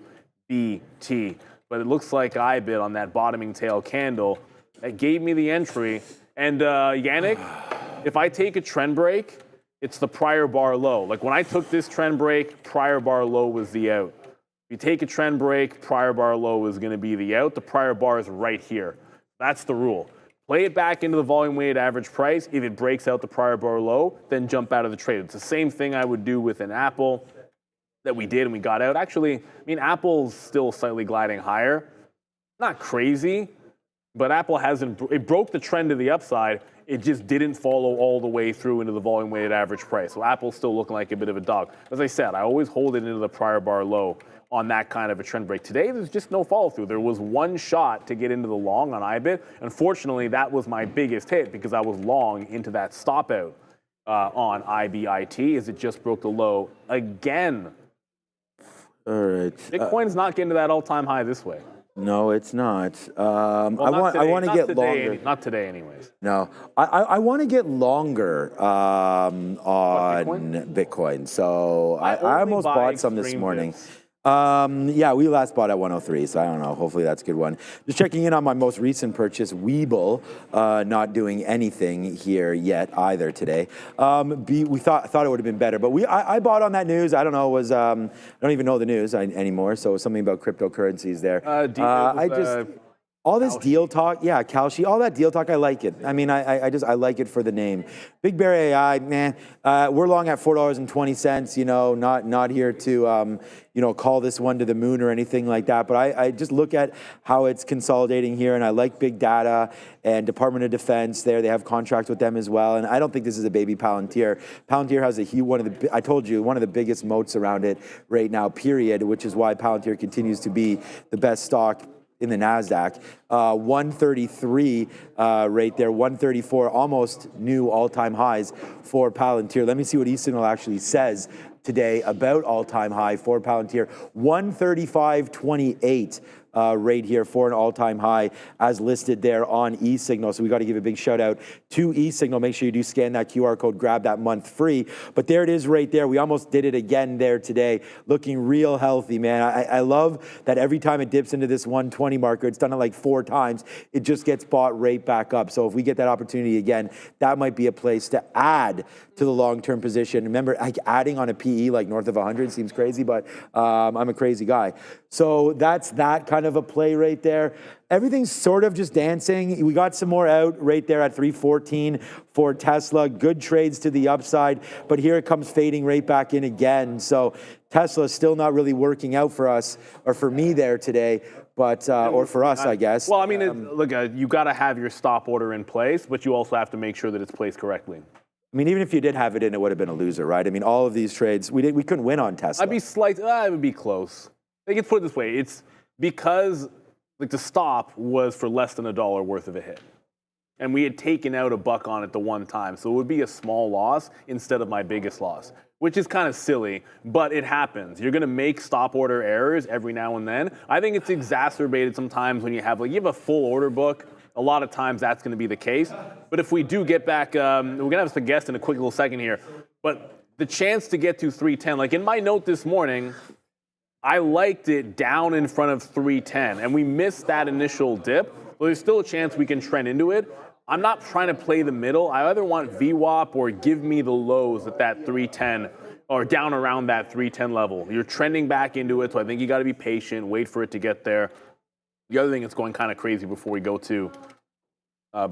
to Jeff is Uber. It's solidly red, but I'm not sure it's completely dead. It bounced clean off of yesterday's low. And then where it broke out at about 86.25 on a 15-minute, that's a bottoming tail candle. That's just a setup that has to get taken. If we close this holding on the 15-minute above 86, I should say, then that's a long entry on the higher time frame. And a pushback into 87 is what I would look for there. But I'm setting this one up on the 15-minute because that's a crazy bottoming tail candle there on Uber. Now I believe we are ready to talk with our good friend. It's been a hot minute, Mr. Mendel from the OTC Markets. Jeff. There he is. He just appears. He just appears. Out of nowhere. How's it going? Well, I should have had my stop properly on Tesla, but... You okay, I'm just going to cut you off right there. At this point, you're a professional. Yeah, some mistakes happen, but your smart keys, your hotkeys should be smarter. Well, no, it's ultimately you're still hidden keys yourself, right? So you take responsibility for every keystroke and every entry that you put in there. As a trader, whether you're trading in the open market, whether you're trading in the after or the overnight markets as well, where there is good liquidity, you want to make sure that you're getting the goods. And I know OTC Moon has been picking up. Yeah. Yeah, Moon ATS guys. Yep. Moon so listen, we're in there every night. We're in all of the listed securities, right? So stocks like Tesla and SPY and Nvidia. So the names that you guys talk about every day, right? That's trading overnight. And so 8 p.m. to 4 a.m. we're getting a ton of traction. I think the whole space in general is gaining, and also I think you guys have access now to it as well too. So it's very fresh, right? I think it just happened maybe it might have just happened last night, and so definitely take a look. Moon ATS, overnight trading, could be daytime for you as well too, depending where you are in the world, and so you got a lot of those names out there. Then we also have our OTC stuff as well too, and so names like Luckin Coffee and Tencent and BYD and DD and Fannie Mae. We also have that trading overnight, and then right now I'm looking at them during the day, and Luckin Coffee is probably the most actively traded name in the over-the-counter space today. So it's down a little bit, but lots of activity going on, decent amount of volume as well too. Yeah, and that's what it's about. You want to make sure there's activity. That's why we always look at the most active, which for a lot of, if you're new to OTC, sometimes you want to sort it not always by volume, but you want to see the active trades as well. In addition to notional volume is going to be a big one. As you said, Fannie Freddie, you've got DD in there. The overnight's been picking up. What are you looking, so in terms of issues with OTC Moon, when it comes to actual individual, symbols out there, Jeff, what are you guys up to now, and where do you see that growth heading to in terms of getting as many active names out there as possible? So we enable all listed securities on Moon, but what we do is to protect people who are trading on the session overnight. We halt anything that has a pending corporate action for the next day. And so let's say something's going to go through a stock split of some sort, right? We'll halt that name so that way everyone's systems has time to adjust for that split. Start trading it again on one of the exchanges at 4 a.m. But other than that, it's trading, right? And so that's anything from Ford to a triple lever ETF or SPY or the semiconductor ETFs, or I think I already said it. It's like Google, Apple, Tesla, Nvidia. Those are there every night. And then as far as access goes, we're working with a lot of the retail firms out there. It doesn't hurt to ask.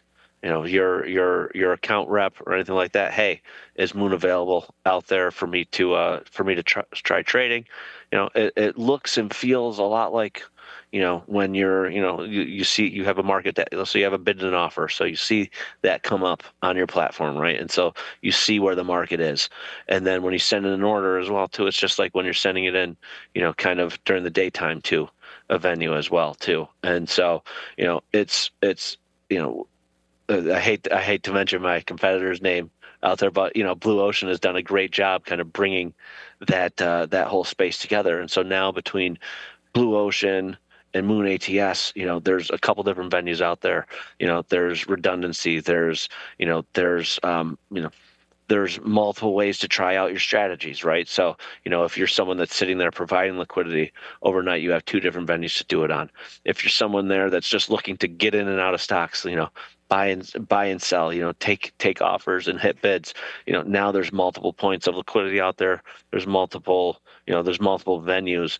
It kind of brings more stability to that space, which, as I said, it is still pretty early, early days for, as more participants get involved, there will be more activity. We talk about that all the time.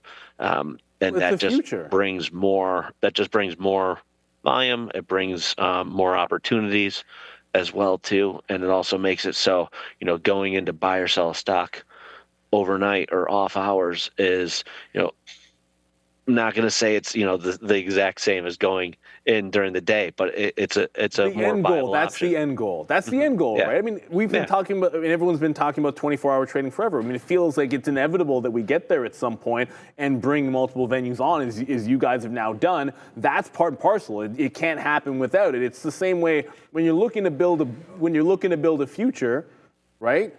At the end of the day, everyone has to have a plan of action. And what I love, I just want to go back to one thing before I throw to Sean. I love what you said about you list everything, but if something is unavailable, it's because you're protecting the traders out there, right? Like maybe there's a reaction to news, maybe there's liquidity concerns, something along those lines. That would be the reason. I think that's really great because that's great for traders like us as well. One thing I want to point out, right? It's not just it's not us, just like we're saying this, right? This is the way it should be. This is working with the retail broker dealers that connect the end customers, right? Working with them and getting their input, right? And those are guardrails that they like to see as well too. And so we like to provide that for them. If it's a service that we can, do for them, then that it's like it's when you're making something new, it's working with the entire ecosystem to do it. Oh yeah. Oh, Jeff. I hope all is well. I love. Come over here. Yeah. There we go. Love the hair, man. This guy, the best hair on Trader TV Live. Period. Well, Mr. Jeff Mendel, coming from a guy you must not trade every day like I do, right there. But how's the family, by the way? Pretty good, man. Pretty good, man. Good, man. So, waiting for number 2. Good. No, come on. Enough. We'll Enough pressure. Wow. I like that jacket, by the way. Sharp jacket looking on there. I did want to, first of all, Tesla right now, $2+ in the money. Hey, maybe Tesla will be an OTC stock at one point. I do want to bring up a popular name here, especially at Real Trading and things like that, because often we don't go over it too much. But Fannie Mae has been a great stock as of late, Jeff. I mean, huge moves, huge volume, great levels, a lot of liquidity. I was just in and out there at 50, out at 48, just taking 2 pennies. There are scalping opportunities here. You guys have a great fee structure, especially on the prop side. So I just wanted to say to people that there's a lot of opportunity. You mentioned LKNCY as well for Luck and Coffee. Again, another name, over almost near 1 million shares today. Great looking charts, trades off of technicals as well as fundamentals. So great work on all of this, man. I really like like for me, FNMA, trading that, pairing it while looking at FMCC can be a well worth strategy as well. So I just want to bring that to everyone's attention. There is a lot of trading available with Fannie and Freddie just alone. And then your website is great. We sort of brought that up as well. BYDDY, BYDDF, 10 cent, things like that. So as China becomes just as popular as the United States market to trade these days, it seems like you guys are all over some of those names. Yeah, listen, guys, all those names that you just said too, right? Starting up the overnight session, right? It makes it so everyone can just start getting into those names earlier, right? It lines up with the local marketplace, right? And so let's take BYD for example, right? I think it's like the biggest, it's one of the biggest electric car makers in the world, right? And so it's on par with Tesla, right? It's tradable in the U.S. on OTC markets, right? BYDDY. Yeah, I have it up right here. If you're in a name like this, right, and whether it's during the daytime or overnight or whenever it is, right, at any point, going out there in that name, it's about picking your spots. And so, if there's a level that you're like, you know what, I like it, I would sell, 5% up from here, or I would buy 5% low or lower from here where it's trading right now. And maybe that's not happening during, U.S. hours, but during the local market time, fluctuations in stocks, just like, Tesla's going up and down today, right? You throw out a bid, you throw out an offer, and, these stocks are now moving, or they've always have been, right? But now it's just more access to it, right? And it's the same thing. It's the same thing with Tesla. We'll just talk electric car makers right now, right? If there's a spot, Tesla, okay, right now, it's trading. Where is it even trading right now? I'll look at it, 315 or so. Yeah, 315. I'm going to call it up right now. 316 right now. Jeff, we have a $3 winner on Tesla right now. But yeah, you're right. It's about taking some of these plays, taking the bottoms. I mean, if you're looking at there's BYDDY is the one I like to look at. A great level here of 105. You could grab that, try to support that the same way we would have on an Nvidia or an Amazon or anything like that. So yeah, lots of opportunity right here to trade. You've got Adidas, a whole bunch of different names to look at over there on the OTC market. And I just want to direct people to your website. I mean, to me, that's what I look at every single day, showing the top traders. And actually, it's one of my tabs. So I'm actually going to pull this up right here. I don't even need to search it. It's right here right now. So this is the list right here, MTPLF. I think there's an issue with that stock because we're not able to trade that here. But there's BYDDY. Rolls Royce.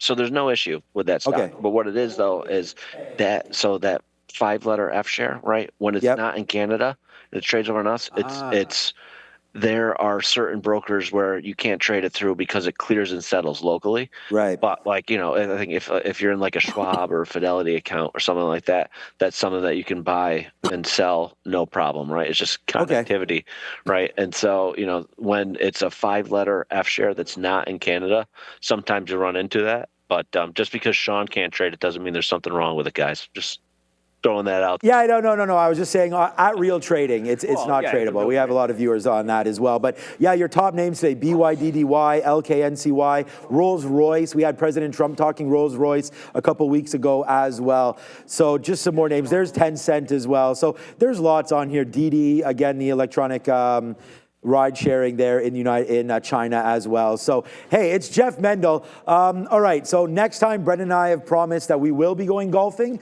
next time you're coming up here. So as long as we can hold you to having some fun on that, we'd love to do that. When are you back? Is there another time you're traveling to the good old Great North? We got to set it up, right? I mean, do you guys need permission to step off the desk in the afternoon? Yes. Yes. Okay, then get it. Exactly. There's no permission needed. Hey, last time it was like, I'm taking the afternoon off, and the producer's like, no, you're not. So I was like, oh, that was great. They pulled you back. They're like, I can't leave my viewers. I know. So, but anyways, I think we get permission from the chat to get off. And plus, we have such great talent. Put out a poll. Should Sean and Neil go golfing with I'm the least talented. You know what my back says about golfing, Jeff? Neil, you can just hold our bags, man. You come, no problem. Yeah, hell. Right there. It's never a problem. All right, Jeff Mendel. Thank you so much, man. A great Appreciate you, segment. I brother. think we covered a lot, man. And we want everyone pay attention for Moon and get that going. And Yeah, shout out to Link. OTC. Getting multiple gateways is huge because liquidity matters, everybody. Thank you so much, Jeff. Thanks, guys. Good friend of the show, Jeff Mendel, always. Didn't even say about the Cowboys. Always coming trash talk through. them. Yeah, well, you know, that was a good one, man. It brought us into 11 I was o'clock. ready to. It's fine. I was gonna. All right, while you guys were gone, and not gone, by the way, I mean, like I said, I'm just going to continue to do what we do over here, and that's trade. And there's Tesla right now, $3 in the money. Good trading. We just took some out right now at 316. We got some good outs on the way up. Let's see if now Tesla, after getting flushed there and getting stopped out right there on a VWAP break, we just buy it right back upside there on Tesla. Looking, again, we're going to be flat on the name after all of this, if you believe it or not. And then Google has pulled back nicely as well. But look at all those top outs, man. We have 3% left of Google, and it's been a good one. So why don't we just wrap this thing up again? We didn't do what's for lunches. Oh, that's right. We didn't do what's for lunch. All right. Joe's going to be in a kerfuffle. I don't want to see Joe get upset. Yeah, that's... You got to keep Joe happy. My bad, Joe. Just saying. My bad, Joe. Joe's telling everyone to be quiet. All right, today, we've had this before, and we never get it on the salad. These little too messy. Today, a little beef stroganoff. I mean, that's okay. We're not talking chicken right there. We've got a money storm going on. I don't know what that means for food, but that's pretty good right there. As Sharif losing his mind over there. We have buttered egg noodles, steamed vegetables, and chef choice salad. So thanks for the reminder. Buttered noodles? That sounds okay. Buttered egg noodles. That's what it's supposed to be with beef stroganoff, Yeah, right? A little thicker noodle there with that beef stroganoff. So again, thanks, Neil, for reminding me. Jeff Mendel tried to get in our way there. Right now, $350 in the money on Tesla. That's what's for lunch, man. I may go charge my Tesla downstairs now because we're getting charged up. Neil, we're almost green right now. We talked about that on Tesla, man. Stay with your ideas. There goes Tesla. Nice move back there to the upside. All right. Great show right now. We'll throw it over to Adara with breaking news. Good job there, Neil. And Adara, give us the news, then over to the Bro Show Midday. Ciao till 2. See ya. Before we send you to, as it was just called, the Bro Show Midday, let's take a look at Boeing. BA, beautiful pop to the upside here. Apparently, they booked 303 gross orders in May. That includes the company's biggest wide-body order in its history. They delivered 45 aircraft in the month of May, including 31 737 MAXs and 7 787s. So good look here. They also hit their 737 MAX production rate of 38 per month in May. So some targets being hit here. Good look for BA. Now BA stands for Bash, as in Bash Brothers. Over to you. Oh. I just like the guy squatting there at the end. 'Cause today is like they